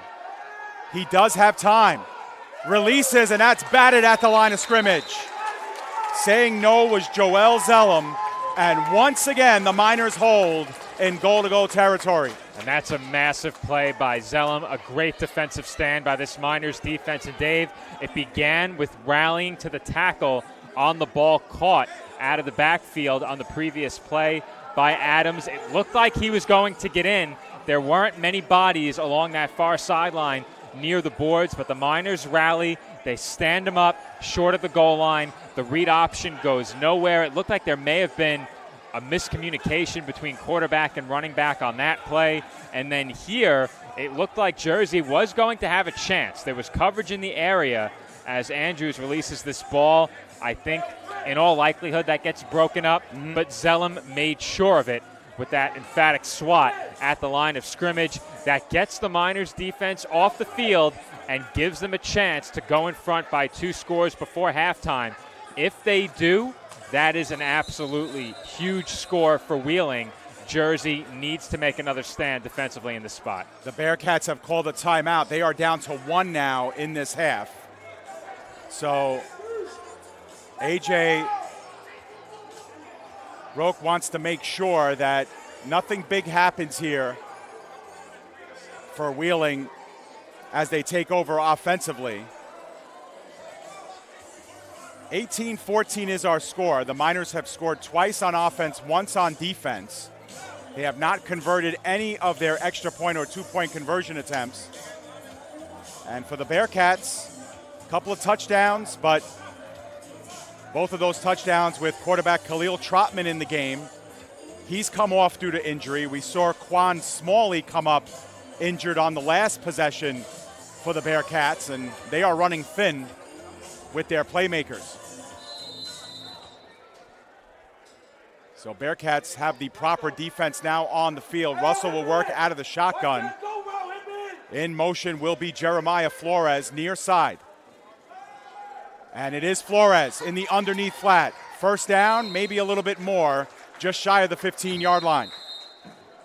Clock will stop with 19.2 remaining. Timeout. Timeout taken by the Miners. That's their first. And Wheeling now will be left with 2 timeouts and 19.2 on the clock. So if Wheeling can convert on a completion like that, another 2 or 3 times, that would be enough. Jersey, obviously first priority in this half of the field. Keep the receiver in front of you. Once this Wheeling offense crosses midfield, it's not so simple, but. Right. 19.2 seconds to go in the game's first half. An entertaining one so far. The Miners looking to put a punctuation mark in perhaps their final turn on offense in half number 1. In motion will be Flores. Russell looking in that direction. Now opts out, and that one short-armed into the bench area for the Bearcats. Time stops with 12.4 remaining. On that particular play, Wheeling had 2 receivers deep down the field, both moving toward the near side, but there were 4 black jerseys in the area, and the intermediate route was bracketed by 2 Bearcats in front of the receiver, in addition to the 2 Bearcats in coverage against the other wide receiver behind him, and that made for a very tough throw. I think it was a wise move there by Russell to send that one into the glass incomplete. And he didn't waste too much time doing so. About 7 seconds came off the clock. Russell knows that time is precious as well. So if you're going to complete one down the field, you got to make sure you get a big chunk of yardage here. Once again, Flores, the man in motion. Near side on the inside. Flores dropped that pass right at midfield. He had it in his mitts, dropped it with Nathaniel putting pressure. That's a really big drop, as now you're going to need at least one very big completion to score. And we've mentioned how tough it is to attempt a field goal here. I would think up 4, you might give it a shot if you end up short of the end zone in this spot. I think you might give it a shot. That being said, they had an extra point blocked, so I don't think they will. Had that not happened, I think if you get close, you may give it a shot in this spot and use that one of those 2 timeouts. 7.9 seconds remaining. This is a 3rd down and 10 for the Miners. Russell has good time, now moves over to his right. There's a flag down on the play. That ball came out. It was incomplete. Not coming up with it clean enough was Savridis, who's looking for his first catch of this game. There is 1.4 seconds remaining in the first half. It'll be a holding call on the Miners. So we're going to see a 3rd and 20 coming up. And undoubtedly, Joe, the final play of this first half is coming. No question about it, Dave. Barring penalty, this will do it for the first half. And now it becomes a bit more simple if you're Jersey. Do not allow any receiver to get behind you. And if the catch is made short of the end zone, wrap your man up and complete the tackle. It sounds so simple, but sometimes crazy things happen on plays that end halves, on plays that end games. We're no strangers to it here on PDF. So definitely don't go anywhere. With 1.4 on the clock, Wheeling certainly an offense capable of big plays, and we'll see what they draw up here as quite a bit of time has passed ahead of this snap on an officially 3rd down and 20, and timeout was called by Wheeling. But, Joe, it's something to consider, too. The ball has not moved from the original spot, so I don't know if the penalty was enforced or they took the result of the play to be 4th down. I think they declined it. Yeah, I don't know. So that would make it 4th. Well, now it's 4th and 10, right, instead of 3rd and 20. But I would have taken 3rd and 20 instead. It's the final play no matter what. You put them 10 yards further back. Well, Dave, I'll tell you, by having them moved up a bit, closer to the middle, it might be harder to throw the ball deep. So I think perhaps that's the logic. You have the snap coming from closer to midfield. I think it's harder to throw a deep ball over the top if you're snapping the ball from close to midfield. But that's the only reason I could think of, as there was a water bottle from on the field. Somebody got a shower into the Jersey bench. It hit one of the players in the head and splashed water everywhere. But not the Wheeling kind of still injury huddled. you want. Yeah. No. Well, it was a plastic water bottle. Well, I think Wheeling, he's okay. Wheeling's still huddling, Joe, because they did take their 2nd timeout. Yeah. So they are down to 1 timeout as well. Not that it will matter, I think. This will be the final play. As Joe mentioned, unless there is a defensive foul. 1.4 remaining. Miners up by 4, last play of half number 1. Ball spotted at the 14-yard line. Under center, the pass in the flat. Time has expired with a head of steam. There goes Robinson. Robinson looked to get it past one defender. He does. Gets past another wave. He's going towards the end zone and gets tripped up. What a tackle to save a touchdown. And all that for naught. But what an effort by Isaiah. And Dolphin makes the play on the other side and saves the touchdown for the Bearcats, as Nathaniel is down as well. Sadiq Nathaniel down injured, and the Bearcats very nearly were down by 10 in this game. Adam Dolphin with a touchdown-saving tackle, a tremendous effort by Isaiah Robinson, as you'll see here. He got great blocking and made some great moves, especially this one, to break a tackle along the far side and reverse field.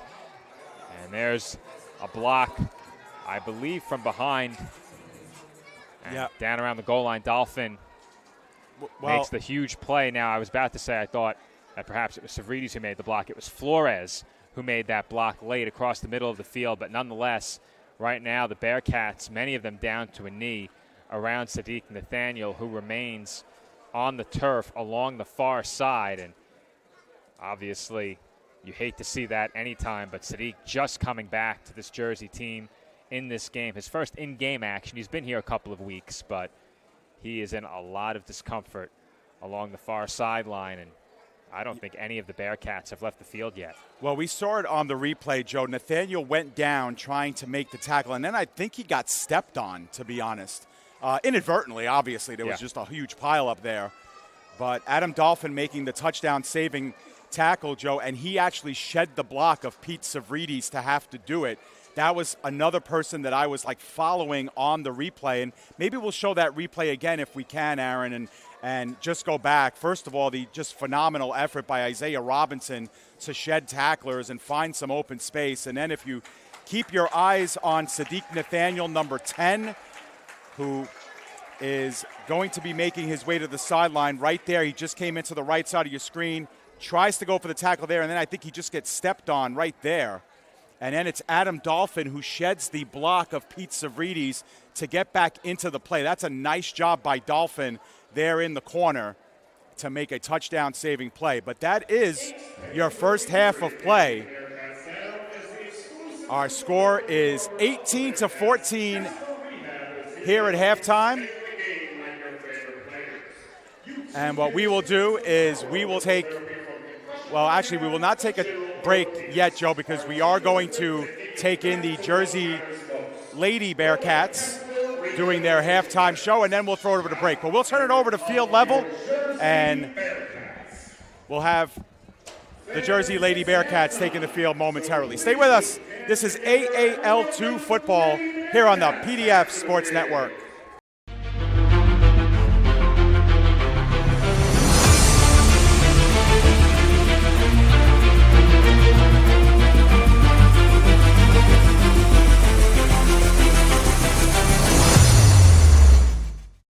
Burgers are better at the Brownstone in Metuchen. My weekend starts with the Brownstone burger, topped with cheddar, barbecue sauce, and a fried egg. Give me the Hawaiian burger. I love the Canadian bacon and sweet pineapple.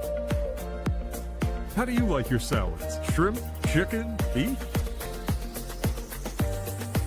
Stop in and see why families are eating good at the Brownstone in Metuchen. We'll meet you at the Brownstone. We'll meet you at the Brownstone. Bella Pianta Orthopedics, providing care with compassion and integrity for orthopedic disorders and injuries. We also offer concussion support for coaches, schools and athletes, with 24-hour diagnostic and rehabilitation management for injured athletes.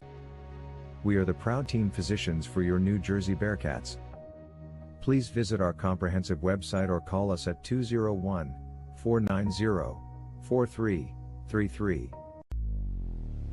Have you ever needed to stop or change the way you do something you love because of aches, pains, or injury? The physical therapists at Kessler Rehabilitation Center are here to get you back to work, life, and your favorite activities. Most importantly, your goals are their goals. Their movement experts will listen and develop an individualized treatment plan so you can heal. Begin care faster by requesting an appointment today at Kessler-PT.com. Experience the power of physical therapy today. Zolnir Championship Rings is the official ring provider of the AAL2 champion Jersey Bearcats. Zolnir combines class with excellence and is the perfect way to showcase perfection on the field of play. See our full lineup today, only at Zolnir, official partner of the Jersey Bearcats. David Pizzuto with our halftime spotlight. Dave, take it away. Okay, Joe, it's time for our Lady Bearcats Spotlight. I am here with Natalie. Natalie, thanks for joining us. What a terrific display we just saw at halftime. Tell me a little bit about how you got involved with the Lady Bearcats. So one of the assistant directors actually reached out to me personally on Instagram and said, your vibe is cool, I like the way that you dance, we're having auditions, why don't you come in and see what it's about. So I applied for the audition and went, and I loved it, and then I made the team from there. Excellent, and what we just saw out there is really impressive. It takes so much time to do. Tell me a little bit about what goes into the week to prepare for something like what we just saw. Well, we do training outside of practices. We have daily check-ins for like workouts and cardio, stuff like that. And then at practices, we just run and run and run, repeat the dances a million times, full out every single time until it's perfect. Excellent. Now, Natalie, with regards to dance, what do you do outside of the Bearcats? Tell me how dance is incorporated into your life. So I've been dancing since I was 2, and I'm 20 now, so 18 years of this. I can't stop. I'm a student at Monmouth University, and I was on the dance team there for 1 year, and now currently I teach dance. So now I have students of my own to build them up to hopefully be like me one day. Awesome. And Natalie, final question. What do you guys have in store for us the rest of the way and the rest of the season? Really fun and exciting new choreography. We're always keeping it different. We're always changing even at practice. So just stay tuned for all that fun, exciting stuff, and our choreo is just going to be better than ever. Awesome. Natalie, thanks for taking the time to join us here on PDF Sportsnet. Good luck the rest of the way. Thank you so much. All right, Joe, that was Natalie from the Lady Bearcats. We'll send it back up to you. That was our Lady Bearcats halftime spotlight. And we will step aside for a quick break with that. When we come back, the second half between the Jersey Bearcats and the Wheeling Miners. This is AAL2 Arena Football on the PDF Sports Network. Bearcats and Miners, half number 2, coming up next.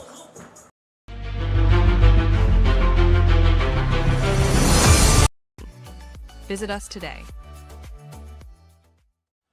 The Jersey Bearcats are back for another exciting season of AAL2 Arena Football. Get on board with us and follow us all year long. For information on our donations, sponsorships, and game day, and ticket information, please contact us at Jersey Bearcats Arena Football at gmail.com. KKT. InvestStars is now a proud sponsor of the Jersey Bearcats and the AAL2. No matter what needs you have, F. Tarkin Jones will develop the right solution for you. See for yourself the star treatment you will get with KKT. InvestStars LLC. Call today at 201-290-4802 and be a star, just like the Bearcats. Today's Bearcats broadcast is brought to you by our friends at Applebee's of Edison, located at 1045 U.S. Highway 1 in Edison. Stop in after the game for great deals and drink specials. And also by J&J Snack Foods, located on 350 Fellowship Road in Mount Laurel. Call us toll-free at 800-486-9533. Thank you, Applebee's and J&J Snack Foods, for supporting Bearcats football. Today's game is being brought to you by Meineke Auto Center. Meineke is your choice for quality, reliable service at great rates all year long. Visit us at 495 East St. George Avenue in Roselle, New Jersey, or call 908-986-3932 to schedule your service today. Today's game is presented by Total Performance Bodywork with Dave Riemann. Dave is a body worker, licensed massage therapist, and strength and movement coach. He's combined his wide variety of expertise into a system that he calls Total Performance Bodywork.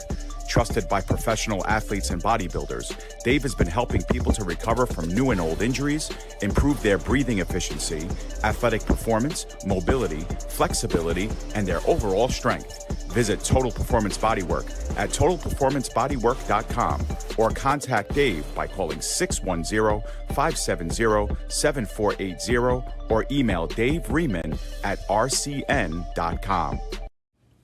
Attention local businesses and professionals. Isn't it time to elevate your game? Now you can advertise your business or product on PDF Sports Network. Your ad will appear on all of our broadcasts, including this one. Don't have a commercial? We'll make one for you, absolutely free. What better way to showcase your product and brand while supporting the best local sports, teams, and leagues? Call now at 732-723-8189 or visit us at pdfsportsnet.com.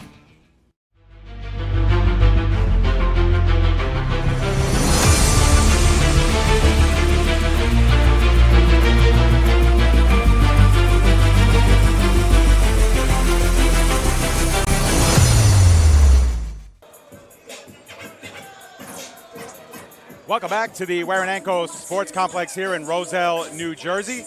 David Pizzuto alongside Joe Foreman. And Joe, we had a feeling this was going to be a good one, and we've got one. We saw a little bit of great flashes of offense. We saw some great defensive plays. We know that special teams already has played a factor in this game. All three phases, we've been treated to a good 30 minutes. No question about it, Dave. And I think thus far the storyline in this game and something to watch moving forward is that this game may be won or lost depending on what these teams do around the end zone, both on offense and defense. It has not been the big play tonight that has been the difference maker. We have seen some explosive plays, more so on the ground and in special teams than in the passing or running game during traditional possessions. That being said, that last play of the first half, a huge play. Adam Dolphin makes a touchdown-saving tackle. The big run early in this game by David Ross, obviously a huge play, but down around the end zone. We had the pick six. We had a huge goal line stand by Wheeling,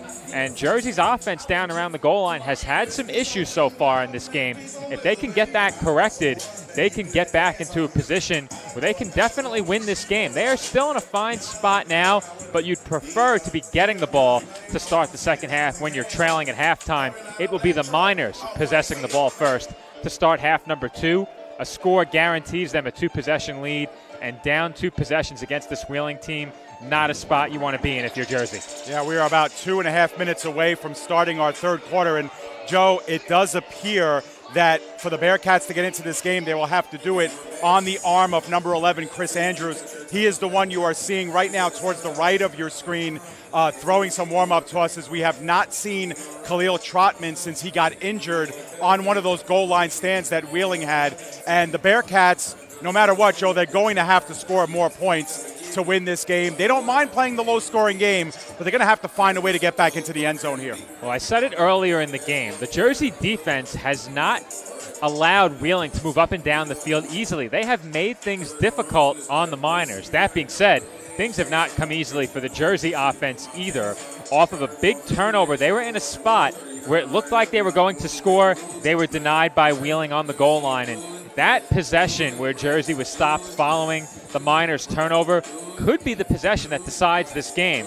Jersey had an opportunity to go into halftime with the lead and with a lot of confidence. Now you have to be questioning yourself, specifically with what you've done both on offense, backed up against your own end zone, and on offense on the doorstep down near the Miners' end zone.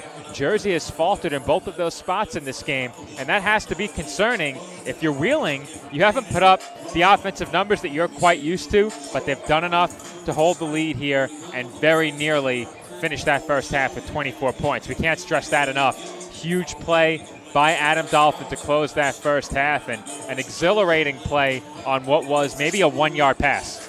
Yeah, absolutely. And, you know, maybe if we could take off our scoreboard, Aaron, and show, well, maybe not. I was going to show our standings again, Joe. We may not have had them after we lost our internet capability. But this is a big game for the Bearcats. We know, and we remarked during pregame, that the Miners have essentially, you know, sealed up the division. You would like to think they've made their way into the playoffs. The top three teams from each of the divisions will make the playoffs, but Aaron will indeed get it up on our screen for us as we start the second half.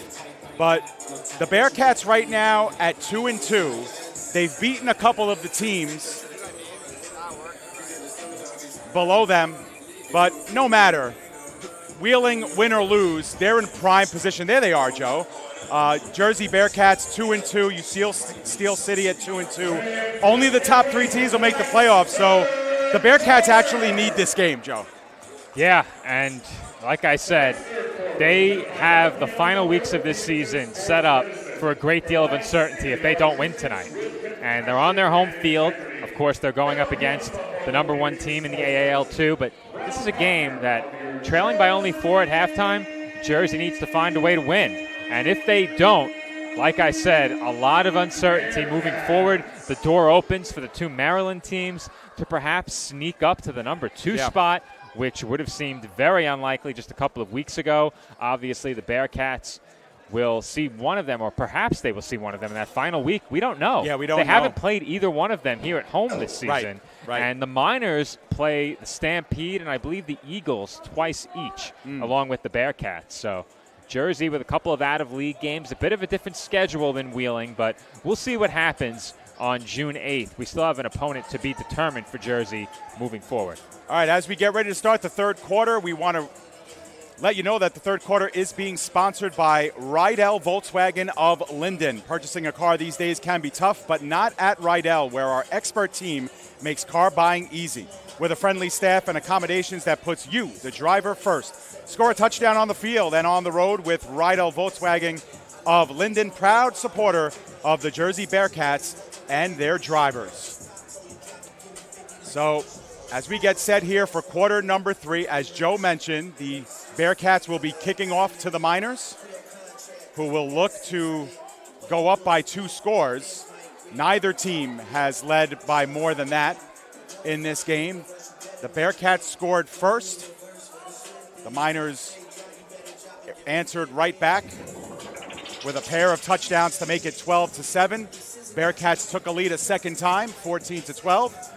And the Miners got the last laugh, and they lead 18-14. Well, I think if you're the Miners in this spot, and I think this perhaps goes without saying, but you're looking to make a statement on this drive. Not much has come easily for Wheeling on the offensive side of the ball in this game. And if they could march straight down the field, go ahead by 2 scores, and really take it to this Jersey defense, that is something that has to shake the Bearcats' confidence just a bit. We are underway, and Aaron Fitch finds a seam and gets it close to midfield, might be just shy of it. Good open field tackle that time by Kareem Bernard on specials, and looks like the Miners just shy of midfield will take over. On the other side, Dave, if you're Jersey, I've said it many times already, they've made things tough on this Miners offense. Now is the time where they need a big stop. You don't want to fall behind by 2 scores, and it just seems like the first team to go ahead by 2 scores in a matchup like this is likely going to be the team that wins. That was the case in the first meeting. Jersey hoping to avoid falling behind by 2 possessions to start the third. And it will be Russell starting from under center. He'll have Savridis in motion, near side coming into your screen. Pass out in the flat and wrapped up hard. On the play was Robinson, a pair of Bearcats defenders led by Tariq Pusey. That was a strong stop there by the Jersey defense, and 2 Bearcats rallying to make that tackle on the short screen pass, making sure that the Miners couldn't pick up anything on the play. Did well to perhaps even force a loss. You said it, Pusey among the Bearcats in there, and you have to know that Jersey is not taking any of those short screens for granted moving forward in this game. So if there was a loss, it was very short. We'll call it 2nd and 10 still. Savridis in motion opposite side this time. And that ball is down on the carpet and getting to it first for the Bearcats. Adam Dolphin, I believe, was the one to come in, Joe. No, it was not. It was Ryan on the play to come in and get that one. That was a late number change. And how about that? We talked about turnovers. We'll see the replay, and it looked as if the Miners were maybe expecting somebody to fall on it. They were late kind of looking at it. Russell never really got down, And I don't know if he was expecting Westbrook to dive on top of it, Joe. But the Bearcats take over. Well, things did not get any easier for Wheeling offensively at halftime. And now Jersey has a chance to take the lead once again. But what can this Bearcats offense do once they get down near the goal line? That remains to be seen. They hope it doesn't become an issue. Renford in motion. Andrews in the flat. That one was incomplete. The pass was intended for Smalley. Now, Smalley left the game late in the first half. He's back. That's a good sign. But Quan Smalley looking to make his first catch here on PDF Sports Network. And Dave, the way things started, I'm surprised they haven't run the ball a little bit more. I'm surprised too, Joe. The big carry by Ross really set the tone, and I thought perhaps they lean on the ground game just a bit more, especially now with the backup to the backup in the game at quarterback. Yep. Well, one wide receiver here on the near side, and it will be Renford once again in motion. Same formation, 2nd down and 10. Now the give is underneath to Ross. Ross makes himself small. Powers ahead for a gain of 1 before coming in on the stop was Javon Jones, but there is a flag down, and it was in the backfield. And watching so many of these handoffs in the arena game with the 3-man line of scrimmage, I'm just waiting for the one that the quarterback keeps. And perhaps it's just optically what I see from the angle we have along the near side. It's probably a much better view of what the defense looks like in terms of their alignment from back behind the play, either in the offensive or defensive backfield. But nonetheless, you just have to think that at some point during this game, the quarterback will keep one of those. Trotman tried it down around the goal line. That was the play he was injured on. So maybe if you're Jersey, you stay away from that moving forward, perhaps down to their final quarterback. Now, Joe, 3rd and 9 just went to 2nd and 5 because that last play was waved off due to an offsides call on the Miners. So 2nd down and 5 upcoming. Smalley was in motion. Now they look corner of the end zone, and it's through the hands of a pair. Devontae Tinsley had a shot at it defensively, and then Smalley just couldn't track it in time. That was a great ball by Andrews, Dave, and you could make the case that should have been a touchdown. Obviously, the defender crossing in front of the receiver makes that a very difficult play for the wideout, and I certainly don't blame Smalley for not making this catch, but the ball was there. Not an easy play by any means, but you'll see it there just over his outstretched arms in the corner of the end zone. And Andrews put that ball where only his man could get it. He cleared the defender. Another big play here, 3rd down and 5. They're looking for the short screen underneath. They do get it in time. Now, is that incomplete, Joe? They're saying, the Miners saying that ball came out. Not the case, but it will be 4th down. They might have gotten a yard on the play. It'll be 4th and 4. Huge play coming up in this game right here. Bearcats obviously faced with a 4th down in this spot.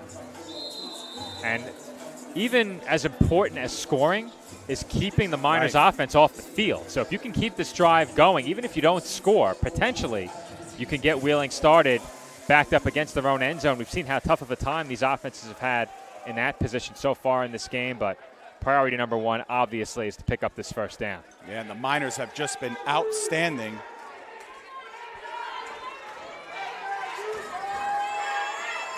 On defense.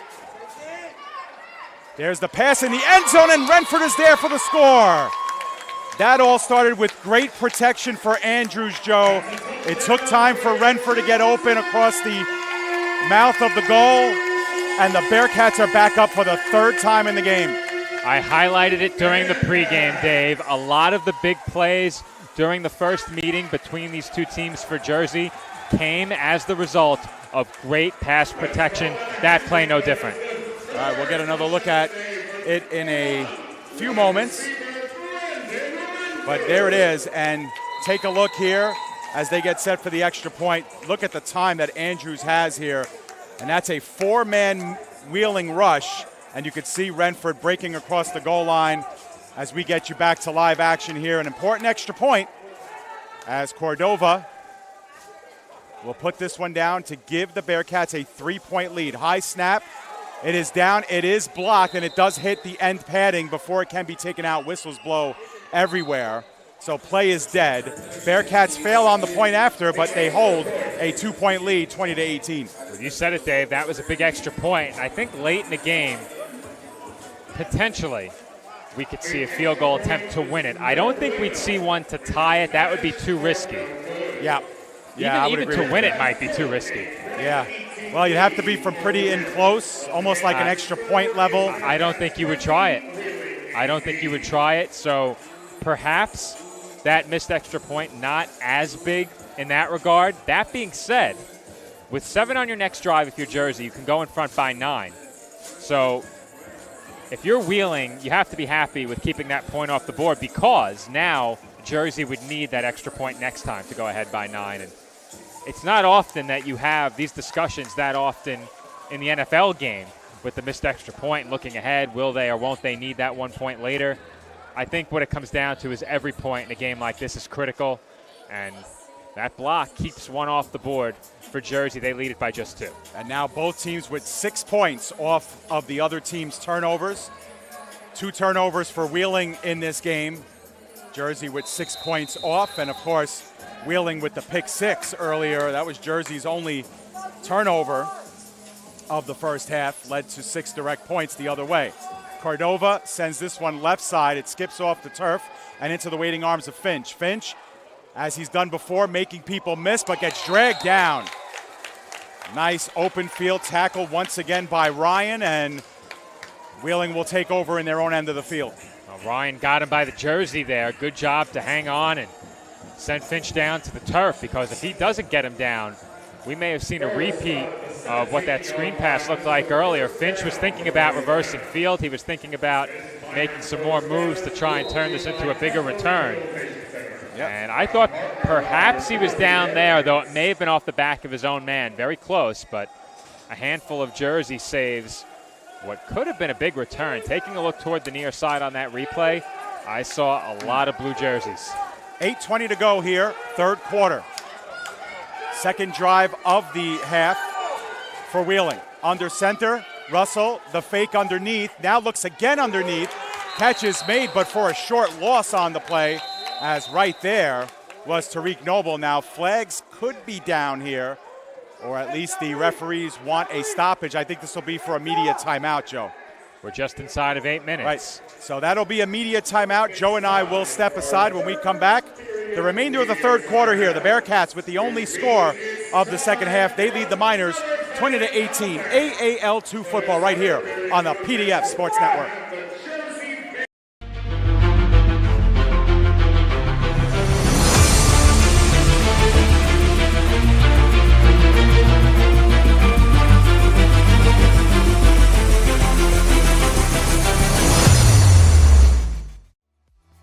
Radel Volkswagen of Linden is your official sponsor of Bearcats football. Visit our showroom today for great deals and tell them the Bearcats sent you. Rydell VW of Linden. Visit us today. Zolnir Championship Rings is the official ring provider of the AAL2 champion Jersey Bearcats. Zolnir combines class with excellence and is the perfect way to showcase perfection on the field of play. See our full lineup today, only at Zolnir, official partner of the Jersey Bearcats.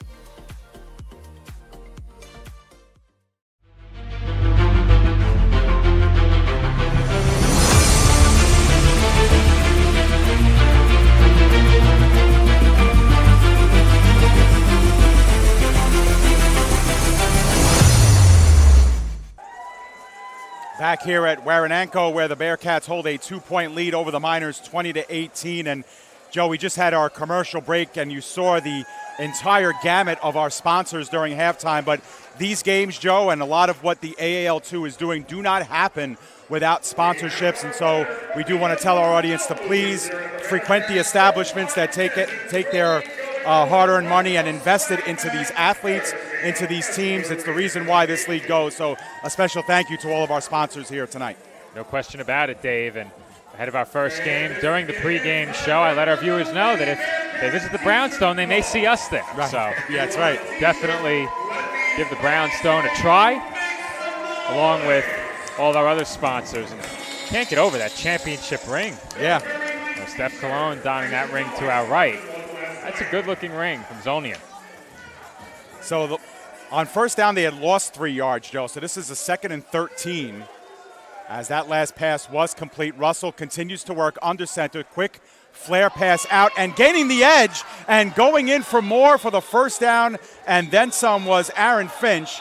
took a little exception to the late hits, but he was fighting for more yards, Joe, and the Bearcats stopped him at the 20-yard line. Well, the screen game becoming more and more prevalent for Wheeling. And with the low ceiling, I think that's something we may have expected to see coming in, but as this game has progressed, we've seen it more and more. Yeah, not much on the ground. Yeah, and Joe, correct me if I'm wrong, but I've only seen Russell really throw it over 20 yards in the air twice. The first time it should have been picked off. The second time was incomplete.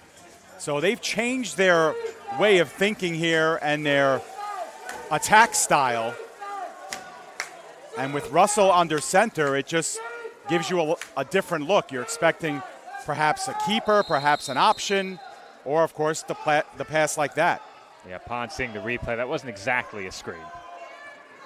Now a pass on the right-hand side. That might have been batted at the line of scrimmage. Second down and 10 coming up. Another incompletion. We have 6:44 remaining in the third quarter. You could see in your screen, too, the championship banner that belongs here at Warananko for the Bearcats championship last season. Left center of your screen. And Wheeling Miners have a lot to say about that. Finch in motion. Looking in that direction was Russell. Now he opts underneath. There is a flag down. And sprinting towards the goal line and scoring is Jeremiah Flores. But, Joe, 2 sets of flags at 2 different periods of the play. Now, Flores scored. That's a 20-yard touchdown pass. Flores did most of the work, but a conference going on here at the 15-yard line. I thought perhaps they may have gotten one of the Miners for blocking early down the field, because that crossing route appeared to have blocking set up in front of it. That may have just been the route combination, putting the receiver in a position to block. I'm pretty sure we'll get a good look at it either way, but we are still waiting on the call to be made. Now, there's a conference going on with the Bearcats huddle with what to do after this penalty, so we're assuming it's against Wheeling. Let's see if we can pick it up. Caught the tail end there. Yeah, it's kind of hard to pick up what happened. Flag did come in late, right, but that I was didn't the see second there. flag. Yeah, I didn't see there what could have drawn it. Yeah, hard to tell. It's probably behind the play. Now, there is another flag at the Wheeling 23-yard line. Yeah, one in the offensive backfield and one in the defensive backfield typically signals offsetting penalties, but that's all we know. The officials only conferenced with the Bearcats, so I'm going to assume that both of these calls are against Wheeling, and they're deciding on where the spot here. Here are the calls upcoming. Actually, the first one is against the Bearcats. Block in the back against Wheeling. Plays offset, and it's a big do-over. 2nd and 10. The official announcement coming through right now, but all they'll say is offsetting. Yeah, I didn't catch the first call as I was looking down when the call was made, but it was against the Bearcats, and no matter, it wipes 6 points off the board for the Miners, and they will have it 2nd down and 10 after the first down incompletion. Nice job by Russell to find Flores underneath. He was looking over top at first. Robinson will be the one coming in motion. And Russell once again will operate under center. He is sent in motion. Russell going to look underneath. Now tucks it down. Races to the 15-yard line and gets half of what he needs for the first down marker. It'll be 3rd down and 5. And we saw Russell very capable of stepping up through a collapsing pocket. When the Bearcats did put pressure on him in that first meeting, he showed the ability to not only step up and run, but to keep his eyes downfield as well. If there was an open man, he typically found him. On this play, he didn't need to make a throw. As you'll see here, the Bearcats were all over that at the line of scrimmage. That was quite the jump by Deshaun Copes. He certainly would have gotten a hand on that ball had Russell released it. We talk so much about how good quarterbacks throw the football, but really their ability to decision make in that pocket just as crucial. The throw out to the sideline and going in untouched the rest of the way was Thompson Cobb, his 2nd touchdown of the evening, and took it right from the line of scrimmage, blocking great in front of him. And for the 3rd time in the game, the Miners have come back from being down and have taken over the lead. Dominique Robertson, Dave, the offensive lineman with a great block on the outside. Yet another screen effectively run by this Miners offense. And Jersey unable to make the tackle here as they take down Russell following the pass. But there's not much the Bearcats could have done. It was a great block by Robertson. The closest Bearcat was Ryan on that play, trailing the receiver. But he had no chance to get there. And it's an easy score on that pitch and catch for Wheeling, though. Russell did pay for it. He took quite the shot on that play. And now they will attempt the extra point rather than going for 2 up by 4. So to make it a 5-point game. I'm a bit certainly surprised. Thinking about building points here. Let's see. Remember, it's a live ball. If it gets blocked, then it can be returned the opposite way. Snap is down, kick is up, and it is good. And it is good.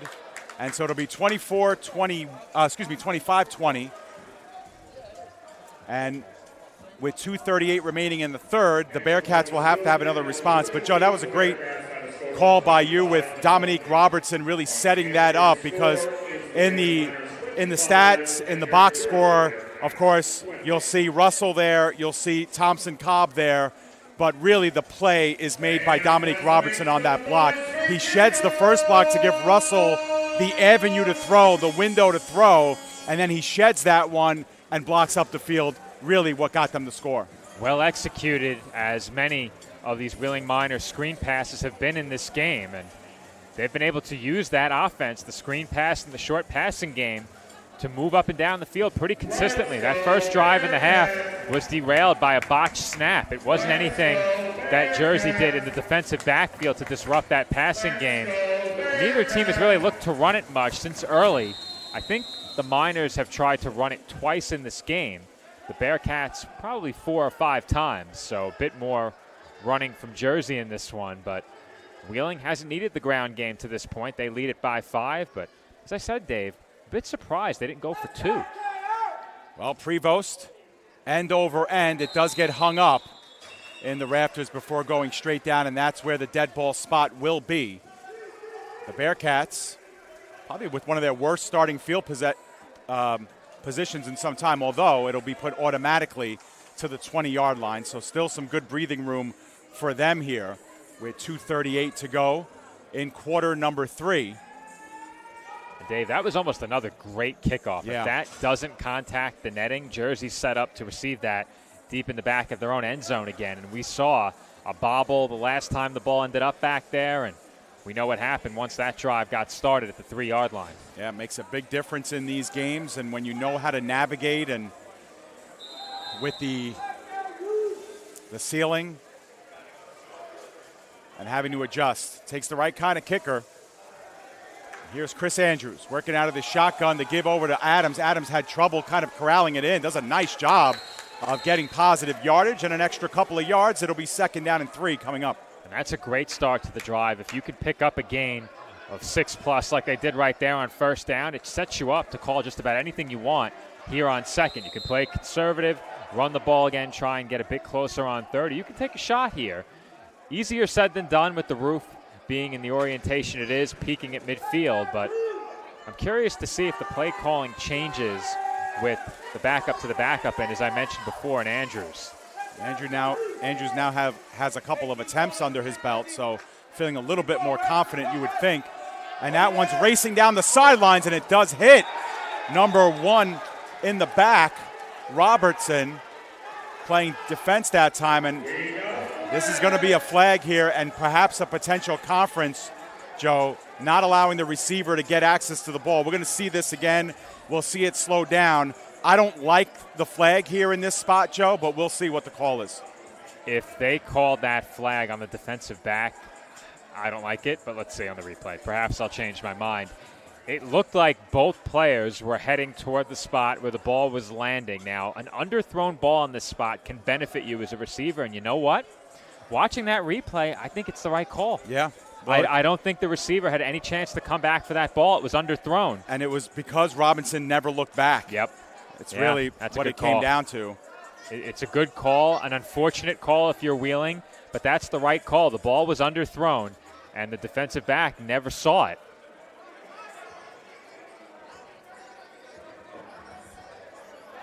But was there contact, Joe? That's the thing. There was. He outstretched both arms toward the receiver. Now, maybe that's it. No, his hands are on him before the ball hit him. It's so close to when the ball hits him, but his hands go on right there. Yeah. And now they're backing the ball up, Joe. Wow. So potentially. Well, I don't think so, because the now official they're going up. down the field waved the ball forward. Now, the pass interference is a 10-yard penalty. Well, but they've only advanced the ball 7 yards, because the ball was at the 23-yard line of Wheeling. Did they get him for a hold? It still doesn't really make much sense. This is a 6-yard penalty. And now it is a first down, because it was a 2nd down and 3. But yeah, I guess they just put 5 yards. It wasn't a real 5 yards, Joe. I think they meant to make this a 5-yard penalty, but they advanced the ball 6 yards instead. Maybe it was close in between a couple of yard lines. Maybe. Without a microphone on the official, it's so tough, and I'd like to give them one of ours. Maybe next time. Okay, so first down and 10 for the Bearcats at the Wheeling 16-yard line. New set of downs, though, after the penalty. The give is underneath to Ward, and Ward settles that one down inside the 15, a gain of about 2 on the play. Guys peeling themselves up slowly as Rittman was slow to get up, but up he goes, and it's 2nd down and 8. The clock was initially stopped after that play at about 18 seconds. It's running now. Running now with 10 seconds remaining in the quarter, so looks like we are through 3. Now they've stopped the clock with 6.2, and the officials are just all sorts of confused with the timekeeper here. And it has been really inconsistent, Joe, I will say. That we've had stoppages when there shouldn't have been. We've had clocks running when they should have been stopped. And there really hasn't been an effective line of communication between the referee and the timekeeper. But now it looks like they will put some time back on and maybe start the clock on the whistle. I've worked a lot of games over the last 10 years, both on headset and off. And there are several jobs that I would never want. Timekeeper is one of them. Public address announcer is another one. Statistician's a third. And there's a reason I'm up here and not down there these days. Commentator is all I'll take. And we will stay right up here as we transition quarters. The final 15 minutes upcoming. The Miners outscore the Bearcats in the quarter. Actually, yes, no, the Bearcats. By 1. By 1, right. 25-20 is our score. Both teams score a touchdown. 7-6. And it will be a new quarter upcoming on the opposite side. It'll be a 2nd and 8 when we return. And as we get ready for quarter number 4, we will remind you that tonight's final quarter is sponsored by Bella Pianta Orthopedics and Sports Medicine, providing state-of-the-art treatments with compassion and integrity. One championship team deserves another. Visit us today at Bella Pianta Orthopedics, proud sponsor of the Jersey Bearcats. So final 15, Joe, and we see ourselves in the same place we were during halftime. The Bearcats need to score a touchdown here to get themselves back in the game. Well, Dave, I said it before. If a team went ahead 2 possessions, that team was going to be poised to win this game, because the way that these two teams have played one another, making up 2 possessions, very tough. Both sides have done a good job making sure that doesn't happen. Now in the fourth quarter, it could very well be the team that possesses the ball last that wins this game. As I said before, I was a bit surprised Wheeling only went for the extra point on that last touchdown. You'd love to get ahead by 6, but before I talk about that more, we'll throw it down to field level.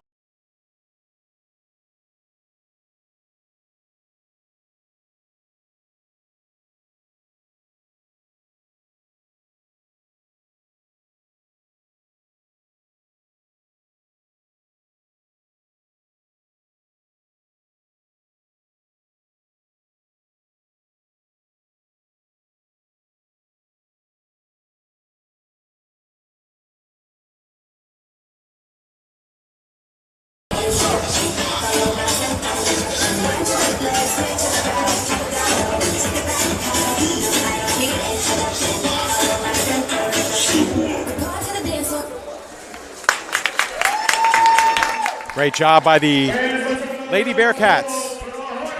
Dance team had a great couple of conversations with a pair of our dancers, something that we're doing this season as the Lady Bearcats have introduced their first season back in the arena as well. They're doing so much in the community, Joe, really bringing the community to the team, bringing the team out to the community. A lot of things that they're working on. Of course, Angela Roque, AJ's wife, of course, heading up that team, and they're just doing great work.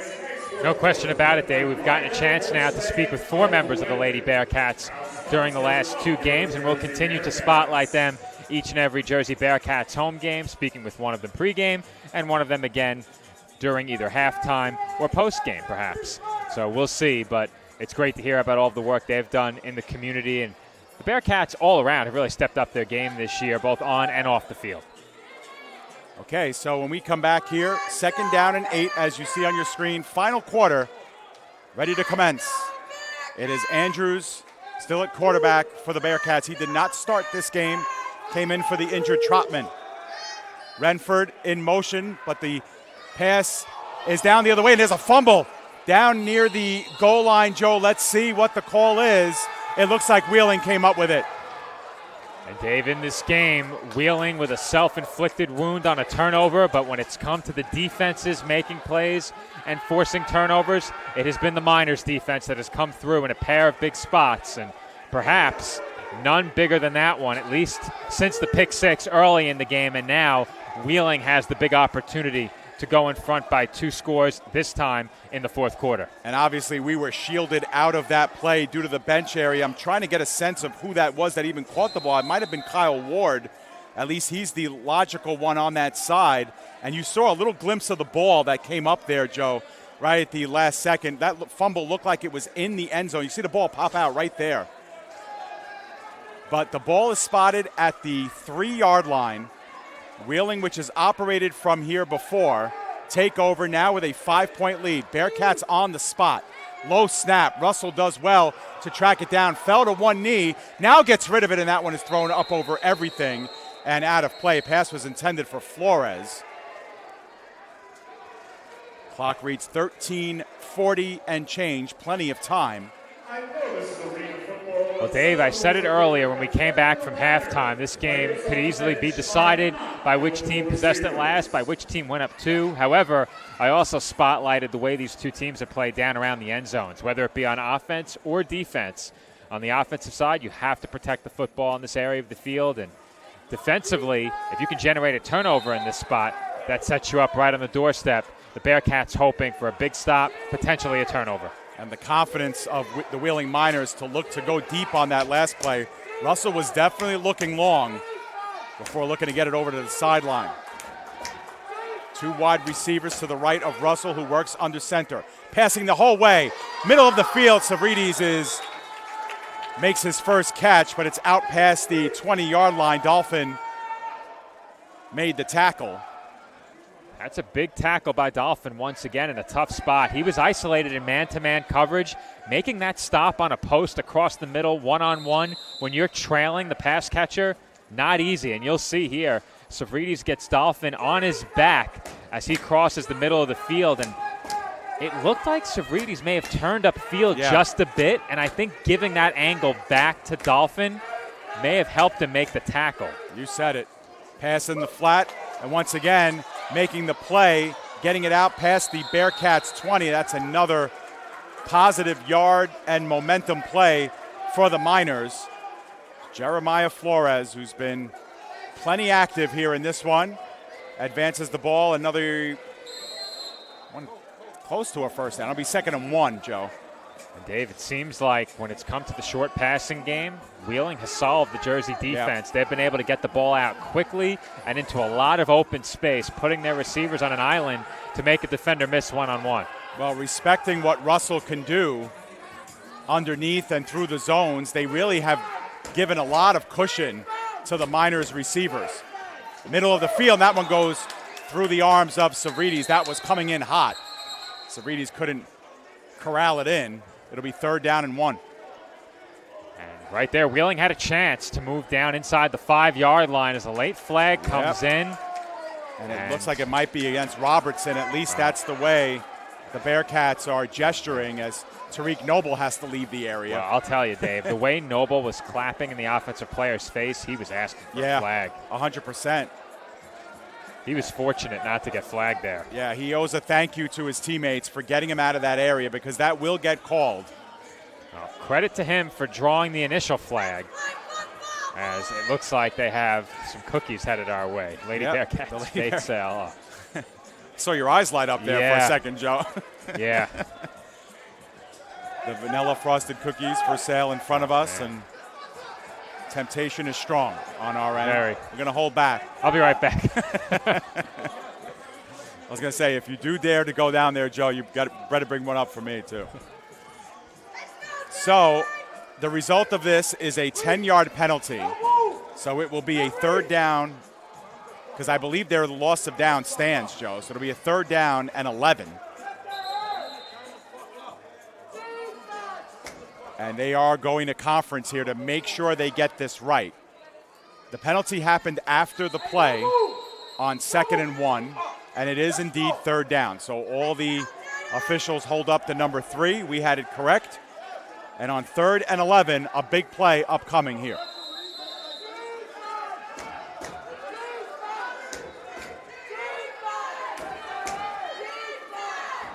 Russell in the flat to Savridis. Savridis makes one-man miss, but Dolphin is there to clean things up with Coleman. We do get a little closer that time, and we're looking at about a 4th down and 7 here, Joe. Maybe a little bit less. They're right in that range of down and distance on 4th, where a quick hitting short pass gives the defense some time to rally. You need 7. If you complete a pass within a couple of yards of the line of scrimmage, that gives the Bearcats defense a big opportunity, but we've seen that this Wheeling offense is willing to throw down the field, specifically across the middle. We'll see if they look to that area of the field again here on 4th. They've done such a good job mixing it up offensively. You don't know what to look for if you're Jersey. 4th and closer to 6. And we have a whistle. That's going to be on Noble again, who takes a shot at Russell. Russell sold it a little bit. He sure did. He's all right. But that's going to get them closer. And it looks like it's going to be a 4th and 1 instead. Or 4th and a long 1, maybe a short 2 after the 5-yard penalty. Looks like the first down marker is, actually they're calling it a first down, Joe. Weird. It looked like the first down marker was at the 16. Instead, the ball is placed at the 17 with a first down gesturing. It still looks like the down marker was short. They gave them the flag on that hit? No. They gave him the offsides just for 5 yards. They only moved the ball up 5 yards, but it was enough for the first down. Oh. So we had it at 4th and 7. It looked like I was going to say there was certainly more than 5 yards to go. Yeah. Based on the down markers. Right, those are not always accurate. Correct. And that's the thing. Even when they advanced the ball, the down marker was still short of the first down marker, but they called it a first down. Get a media timeout here with 8 minutes on the nose remaining in this 4th quarter. And, Joe, that's something that we didn't talk a lot about. But in the first meeting between these two teams, I don't have the exact stat in front of me, but the Wheeling Miners had 3 or 4 4th downs, and they converted all of them. And I believe 2 of them they converted on penalty. And that's holding true again here today, and those are going to come back to haunt the Bearcats. No doubt, and there are penalties you can't afford. There are turnovers you can't afford over the course of a game, and we've seen more than one of those, a turnover and a big penalty there, really hurting the Bearcats. The pick six, obviously, a critical play in this game, but a penalty on that 4th down with a chance to get off the field really hurts. As the clock now sits at 8 minutes, we're going to have our Dress Like a Bearcat challenge take place during this media timeout as well. And as I learned during our first game here at Waranenko earlier in the season, it is much tougher to dress like a Bearcat than you think. Don't underestimate how tough it is to get those football pants on, especially with shoes. As you can see, both of our contestants, shoes off. That's important in a spot like this. But going back to the game, this obviously a huge drive for Jersey defensively. I think they're in a position now where they have to get a stop here. They cannot afford to allow points On top of that, and this is going back to a point I made earlier, Wheeling did not go for 2. They went ahead by 5. I would think that if you're doing that, you have it in your head that you can kick a field goal late in the game. That's what I'm thinking. But would they up by 5? I'm not sure. It's very risky. I agree. And the Miners are going to hope it doesn't come to that, because if they can get the ball in the end zone here and take a huge stranglehold on this game, it will be very tough for the Bearcats to score twice inside of 8 minutes, the way Wheeling has played defense anyway. But long way to go from there. Remember, all of this that is upcoming is as a result of a Bearcats turnover, essentially in the end zone. Looks like we have a winner of our Dress Like a Bearcat, although you better watch out. He's going to fall down with those pants. Do you call that dress with the pants around your ankles? That's very. I think it's open to interpretation, but I think you need to. I'm going to give him the 6 on that one, Joe. I think you need to keep the pants at the waist. Otherwise, you're not dressed like a Bearcat. You're only 50% of the way there. Well, it helps when you're that small. You can take those short little strides. Yeah, we would have been down in a heap. I would have been down by midfield. Yeah. Though the pants may have been anchored to my waist these days. Right. So those look pretty big. Those might have belonged to an offensive lineman. I'm not quite there yet. Second of 2 home games for the Bearcats. They scored a win in their first one against the Steel City Stampede. Joe and Aaron were here for that one. Took you through it. David Pizzuto along with Joe Foreman here as we get set for the final 8 minutes of the fourth quarter. First down and 10 for Wheeling. At the Bearcats 17, this is Thompson. Excuse me, that's Westbrook, who gained 7 yards off right side. Pusey was in the area along with David Ross to make the stop, but another good chunk play on first down. I was trying to get a look at where they pick up the first down. It appears at about the 6 or 7 yard line. So a first down, obviously here, what Wheeling is looking for. And then they'll have quite a few shots for 6. Officially inside the 10, but second down and short. And looking to move the pile was Westbrook. That ball came out late. There was no whistle. Ross came down with it. Now, Joe, I thought that Westbrook was down, and that play was over for a while. But the whistle never blew. We can attest to that. And the Bearcats have the football. We'll see it again, no doubt. Well, Dave, I'll tell you, there was a lot of indecision between quarterback and running back on that play. It looked like they were struggling for the ball with one another. I don't think either was certain what the other wanted to do here. Watch this. Both players tangled up with the ball, and though we can't see it, I don't think it's beyond reason to think that ball may have come out. However, the whistle didn't blow, Dave, and you have to play on. Yeah. The whistle didn't blow, and that's the thing. It looks like it popped out right there. You could see it kind of come into your screen, but in real time, I thought he was down. Yeah, so did I. But it's not beyond reason to suspect the ball may have come out. We can't see it either way. We can't make a definitive call. And you're right, Joe. Russell and Westbrook both had possession at the same time, so it could very well be they didn't come out of that until that ball was loose. Third turnover of the game for Wheeling. Under pressure and underneath, Ward makes the catch. He spins and twists to about the 15-yard line as Andrews is able to hook up with him in the face of tremendous pressure. If Wheeling does not win this game, it's going to be self-inflicted wounds that cost them, because that fumble on the snap and then that fumble as they're marching toward the end zone both gave Jersey new life in this game when it looked like Wheeling could drive to put this game away. 1,000%. Second and a long 5 upcoming. Short 6. Andrews will work out of the shotgun. They are looking for the home run ball down the field. It is tipped and caught via the interception. And on his feet, still alive, is Tinsley. He's racing up the sideline, still on his feet and put down at the 15-yard line. Now Andrews might be hurt the other way for the Bearcats. The Bearcats are going to argue that Tinsley was down in the end zone. They might have a point there as well. We'll see another look at it. Andrews does get up. And what a turn of events that was. And when that ball was in the air, Dave, I thought we were going to have a jump ball situation in that spot. Instead, the ball was just a bit short, not by much. Now, it will be a touchback as a result of this, because that's going to be the other thing that we'll see here. But what a great acrobatic play and athletic play by Tinsley. There's the touch. Yeah, he's down. There's the touch, and the piece of equipment went down to signify that he was touched. Yeah, the official was right on top of it. The initial ruling was touchback.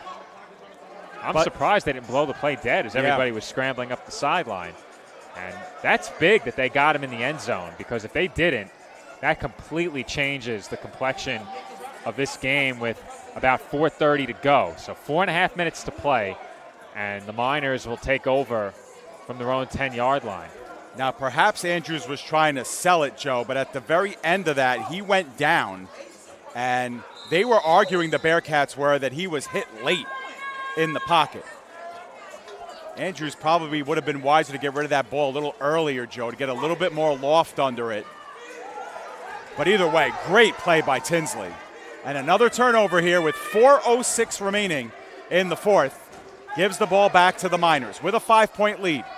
Russell looking near side. Now will take it himself. Stops at about the 10-yard line, about the 11. And he loses a few yards on that play, I believe. I think he gained maybe a half yard, right. yeah. 10-yard line was lost the line his of scrimmage. footing. Very easily could have lost yards. Yep. But the logic on Russell is good. Take the high percentage, take what you can get, keep the clock moving, obviously, keep the ball in your possession. That is a good play by Grant Russell. Very talented quarterback here for the Miners. Professional experience on his resume for sure. 2nd down and 9. As we approach 3:15 to go in regulation. Russell out of the shotgun.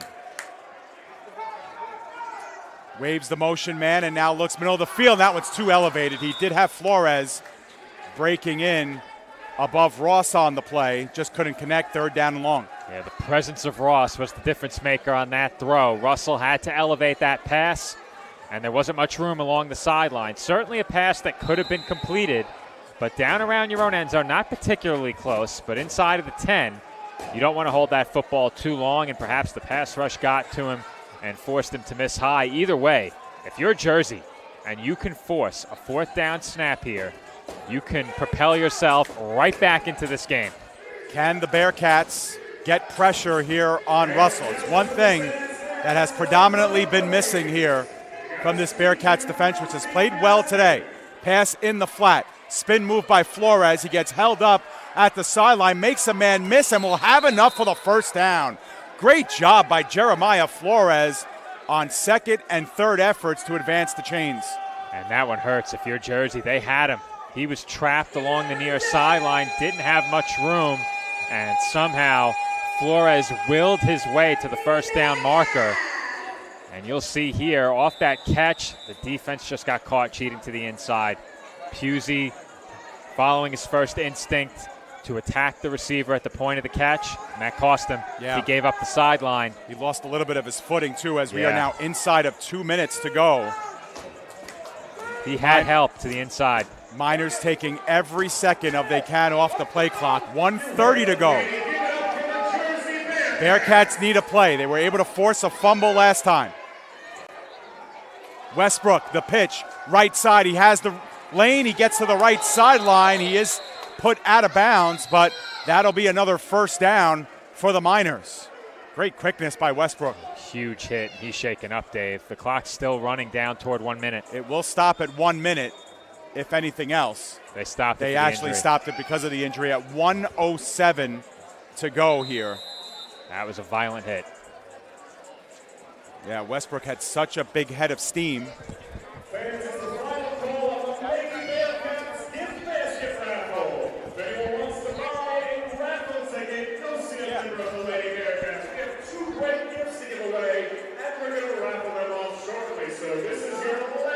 So 1:07 remaining. When they start the clock back up, we'll likely have our 1 minute warning no matter what. It's good to see Charles Westbrook getting up under his own power and working his way towards the bench. The Miners have a 5-point lead. They're working it a little bit closer, Joe, to that scenario that you said of going up by 8 potentially with a field goal, should they get stopped, obviously. Right now, they showed no signs of slowing down. I don't know if they try it. That is the 1-minute warning as clock was reset. So from here on in, we'll get stoppages inside of a minute. We've seen multiple possessions happen inside of a minute here in arena football. So nothing decided yet, but the Miners will have a fresh 4 downs here to work with. Well, if you're Jersey, obviously you have your 3 timeouts that you can use, but you would love to force a loss of yardage and stop that clock. Well, remember, losing yards does not stop the clock if a knee is taken. You cannot intentionally. You can take a knee? Well, it doesn't. Correct. It doesn't run the clock. It doesn't run the clock. Yes, You're okay. Correct.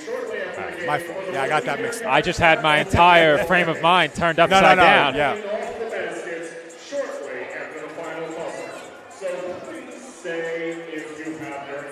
So, after a lengthy discussion, almost the equivalent of a timeout, the Miners will have it. 1st down and 10. The Bearcats' 16-yard line with a 5-point lead. Second of 2 meetings between these two teams. In motion, and the give is to Savridis. Savridis lowers his head, fights for more yards, and gets to about the 8-yard line.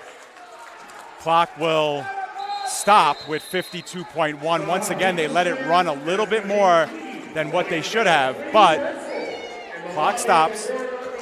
Well, Dave, if you're Jersey, you just got put in a really tough spot because that was a good run by Savridis within about 3 yards of a 1st down. You'd almost prefer to give up the 1st down in that spot almost and leave them with limited room near the end zone, perhaps forcing Wheeling to run the ball once or twice. But now, I think from this distance at about the 8 or 9, the whole playbook's open for the most part. You can throw it, you can run it again and try and keep that clock moving. A lot of options here for the Miners, and a long gain on 1st down of about 7 or 8 is probably worst case scenario if you're a defense. So here we go, 2nd down and about short 3, long 2. 52.1 to go. 52.1 seconds to go. Zellum is in the backfield again, ahead of Russell. He gives it to Savridis. Savridis, he's held up, and a short loss potentially on the play as the ball will be spotted at the 9-yard line. Timeout is called by the Bearcats, and at least that was what the public address said. 48.7 seconds to go. With that running start from behind the line of scrimmage, it is tough to bring a man down for a loss unless you commit to the run completely. And obviously a play action fake then sets you up for a potential touchdown. But we're at the point now on 3rd down and 4 where you're just playing for a 4th down opportunity on defense. And then you get the stop. You figure they'll have about 30 seconds. 2 plays and 18.7. There's 48.7 on the clock for those watching on YouTube via the PDF Sports Network. And remember, the Bearcats have forced 3 Wheeling turnovers tonight, and undoubtedly every member in the black uniforms thinking about that right now. They will make every effort to get that ball away. Zellum is in the backfield with Russell. Head start, the pitch to Zellum. He does go forward. He might have a 1st down. It looks like he's awful close. If he got it, that's it, barring a loss of yards. Well, he's claiming he did. And are they going to move the sticks? Yes, they will. 1st down and goal with 32 seconds and counting. This essentially can get salted away here. The Bearcats are not stopping the clock. Now we have a whistle with 23 and 21 seconds as the clock is allowed to bleed a little bit further. We initially ran these broadcasts with the clock on the screen. Right. And the amount of extra work for the Yeah. engineer, given the amount of changes and different issues that they have over at the timekeeper's desk in communicating with the officials, that is, as the sticks now read 4th down. Yeah. So hold on a second. We don't know what down it is. And, well, you know, they're going to measure. They're going to measure. Well, the sticks read 4th down now after Yeah. the official signaled 1st down. Well, it will be 4th unless I have a feeling it's going to be 4th down, Dave. I don't know. That's right at the marker. The 6-yard line was where they started. He didn't get it. Drive. It's not close. Short. He didn't get it. 4th down. 4th down in the size of a fist. Might be more than that. And now the Wheeling Miners are saying it's only 3rd down. It is 4th down. It is 4th down. We can verify that. It's definitely 4th down. Absolutely. The officials have it right. It's 4th. It's certainly 4th. Yep. In real time, I wasn't sure he got it, but our perspective very skewed along the near side. We're on a tough angle at midfield. So without a camera up against that line, it's impossible to tell. And so we can confirm the down, and they are discussing it, Joe. Man, I mean, they've measured now. You can't go back and call it a 1st down. No. They're still 3rd or 4th. They're still arguing it's 3rd down. It is 4th down. It is 100% 4th down. That I'm sure of. However, Jersey let about 20 seconds run off the clock without using a timeout there. They did. Now, by our counts, they only have 1 left.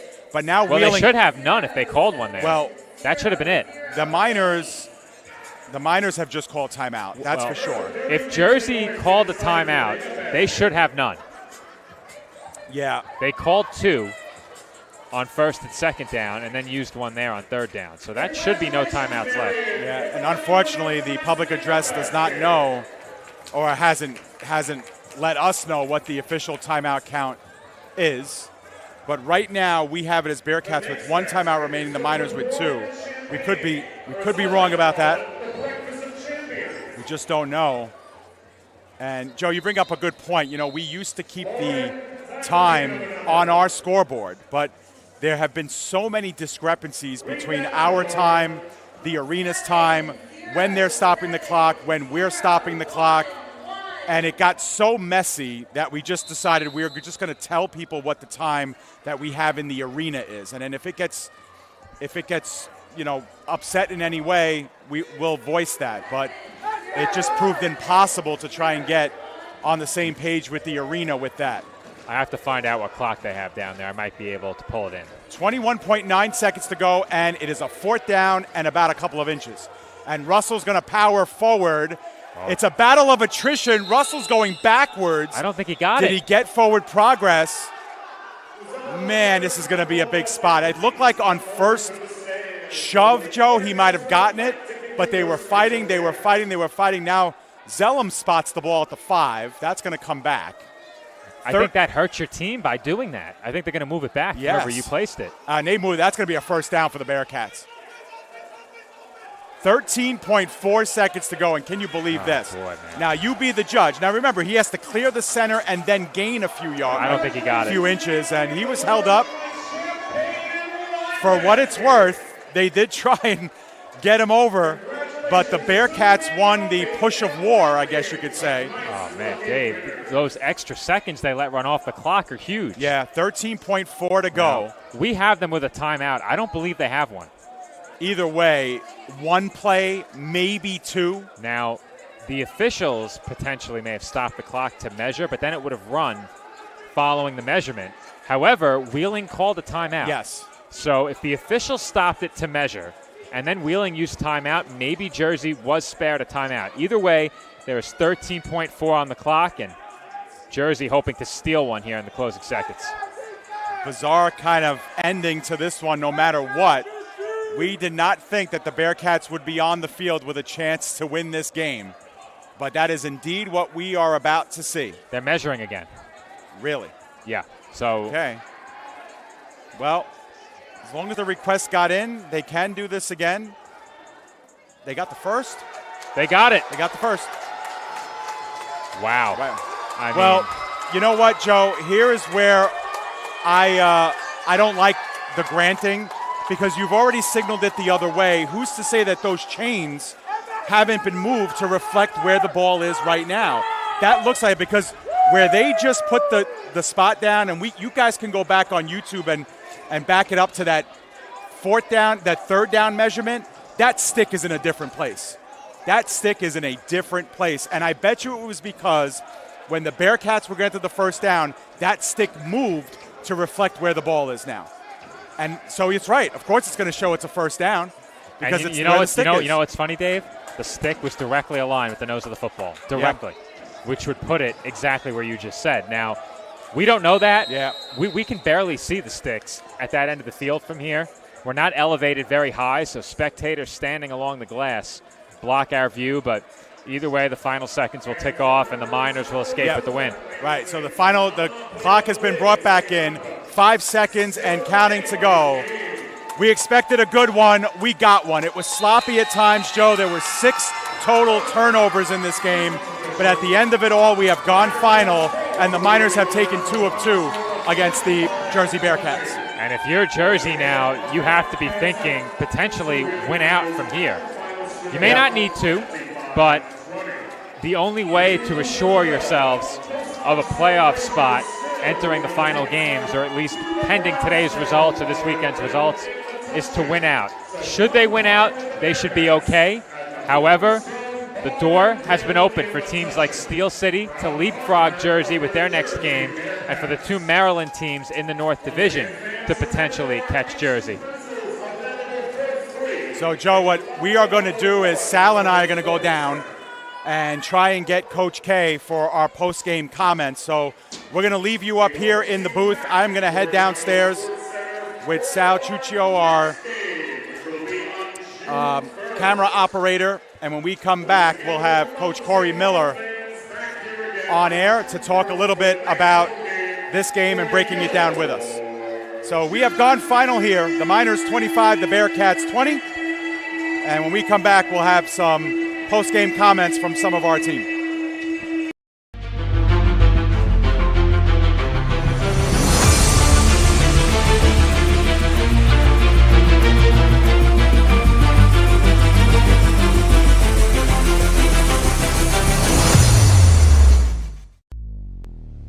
Have you ever needed to stop or change the way you do something you love because of aches, pains, or injury? The physical therapists at Kessler Rehabilitation Center are here to get you back to work, life, and your favorite activities. Most importantly, your goals are their goals. Their movement experts will listen and develop an individualized treatment plan so you can heal. Begin care faster by requesting an appointment today at Kessler-PT.com. Experience the power of physical therapy today. Today's game is being brought to you by Meineke Auto Center. Meineke is your choice for quality, reliable service at great rates all year long. Visit us at 495 East St. George Avenue in Roselle, New Jersey, or call 908-986-3932 to schedule your service today.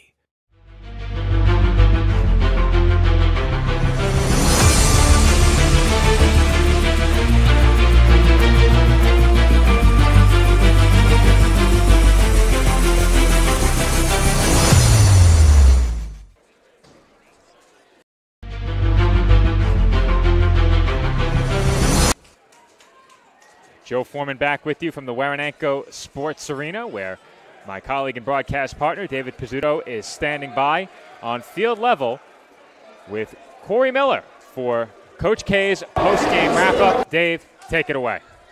All right, thank you, Joe. I'm here with Coach Corey, Coach K's post-game breakdown. Coach, you know, it didn't go your way, but we expected a battle. We got a battle. Yeah, this is the first time wrapping up with Coach K's ever been happening after a loss, so I'm at kind of a loss for words. But we still are the premier post-game show in the AL, too. I don't think anyone's doing the numbers we're doing. I got like 8 views last time. Coach, tell us a little bit about the game. It was sloppy at times with the turnovers. You lost your starting quarterback in this game as well. Of course, Andrew's doing a great job stepping in, but it's kind of a game that, kind of unorthodox in a lot of ways. In a sense, it was kind of like lipstick on a pig, man. It wasn't pretty, to be honest with you. Like, it was real rough seeing Khalil go down with how much work he's been putting in and improving, getting better at reading defenses, but next man up mentality. That's always how we've been here at the Bearcats, and we've we've had a lot of injuries this year. I mean, Steph's out. We have Steven Nelson out for the rest of the year. Joey Ramirez is probably done. So next man up mentality. We just got to step up, know our rules, know the offense, know the defense, and play Bearcats football. And the games get a lot bigger from here on in because now you're battling for playoff contention. Some teams chasing you now in the standings. How do you break down a game like this, and how do you get motivated for the week ahead? We got to make sure we don't come out sloppy next week. That's the number one thing.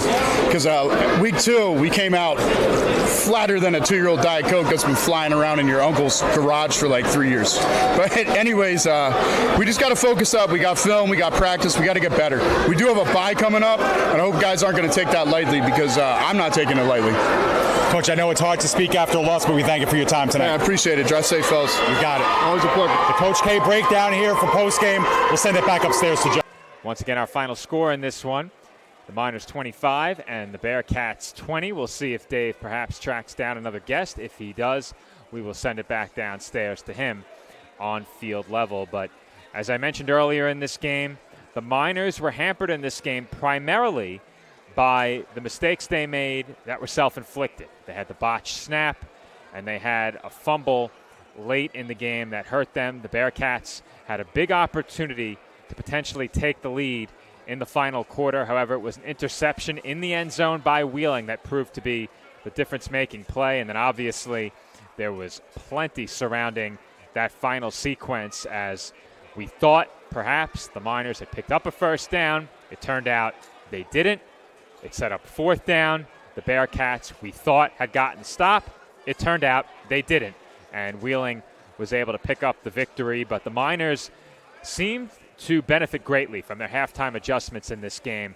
They really struggled to move the ball in the first half, but for much of the second half, they were able to methodically march the ball up the field against this Jersey defense. Obviously, the fumble, which we really didn't have a great view of, slowed down one drive, and then the botched snap derailed another drive. However, Wheeling in the second half seemed to be much more in rhythm offensively, moving the ball down the field. However, for the Miners, 25 is a season low in scoring for them. That's something to keep in mind, a big improvement for Jersey defensively here on their home turf. That being said, we mentioned it during the pregame, the low roof was definitely going to play a role. These two teams were airing it out in their first meeting. That was not the case here in this game tonight, as Jersey looked to rely on the ground game a bit more in this one than Wheeling did. However, it was Wheeling that got it done through the air a bit more effectively than Jersey. The Bearcats now, following this game, are down to their third quarterback as Khalil Trotman was injured on a read option down around the goal line. Chris Andrews took over following Trotman's injury, and Andrews didn't make any critical mistakes that really hurt the Bearcats. One screen pass that he attempted was nearly intercepted. However, what nearly happens, not of great significance. However, it was the interception late in the game that helped to clinch it for Wheeling, though the Jersey defense certainly made it tough on that final offensive drive for the Miners. Dave joins me now back here at the commentary desk. I just gave a brief recap of how this one played out, Dave, but any final thoughts from you? No, I just think, we expected a good one. That's what we got, sloppy at times. And, you heard from Coach K. They have a bye week coming up. They need to kind of get things right. They should be proud of how they played today, Joe, considering their starting quarterback went down. They are down to their third stringer in Chris Andrews, who I think played very admirably in this game. But too many mistakes, too many turnovers. They'll lament those, but we know this Jersey Bearcats team is resilient. They're tough. They're going to fight, and they're going to hope to make the playoffs and make some noise and potentially, Joe, see Wheeling for a third time. They certainly hope so, and if they do face Wheeling for a third time, that would be on the road, and that makes it an entirely different game, certainly one that we are looking forward to very much should that matchup come up again down the line. But for us here tonight, that will do it. My name is Joe Foreman on color commentary this evening. Our play-by-play commentator tonight, David Pizzuto. Our engineer, Aaron Cohen. Our camera operator, Dave. Sal Chuccio. I didn't have the last name. I didn't want to butcher it. I almost said Carucci. Thanks for that one, Dave. I'm glad I didn't go for it. But normally, you give this outro as play-by-play. Nonetheless, thanks to our great crew tonight. Once again, our final score, the Miners 25 and the Bearcats 20. We'll see you right back here at Waranenko in 2 weeks. However, we'll leave you with our upcoming schedule of PDF Sports Network broadcasts. Of course, we have tonight's game on the schedule. We did have another game scheduled for today. The venue changed at the last minute. That game was scrapped, but we have soccer as well each of the next 2 weeks. Be sure to check that out before we return to Waranenko on June 1st. Thanks for watching, everybody. Enjoy the rest of your night.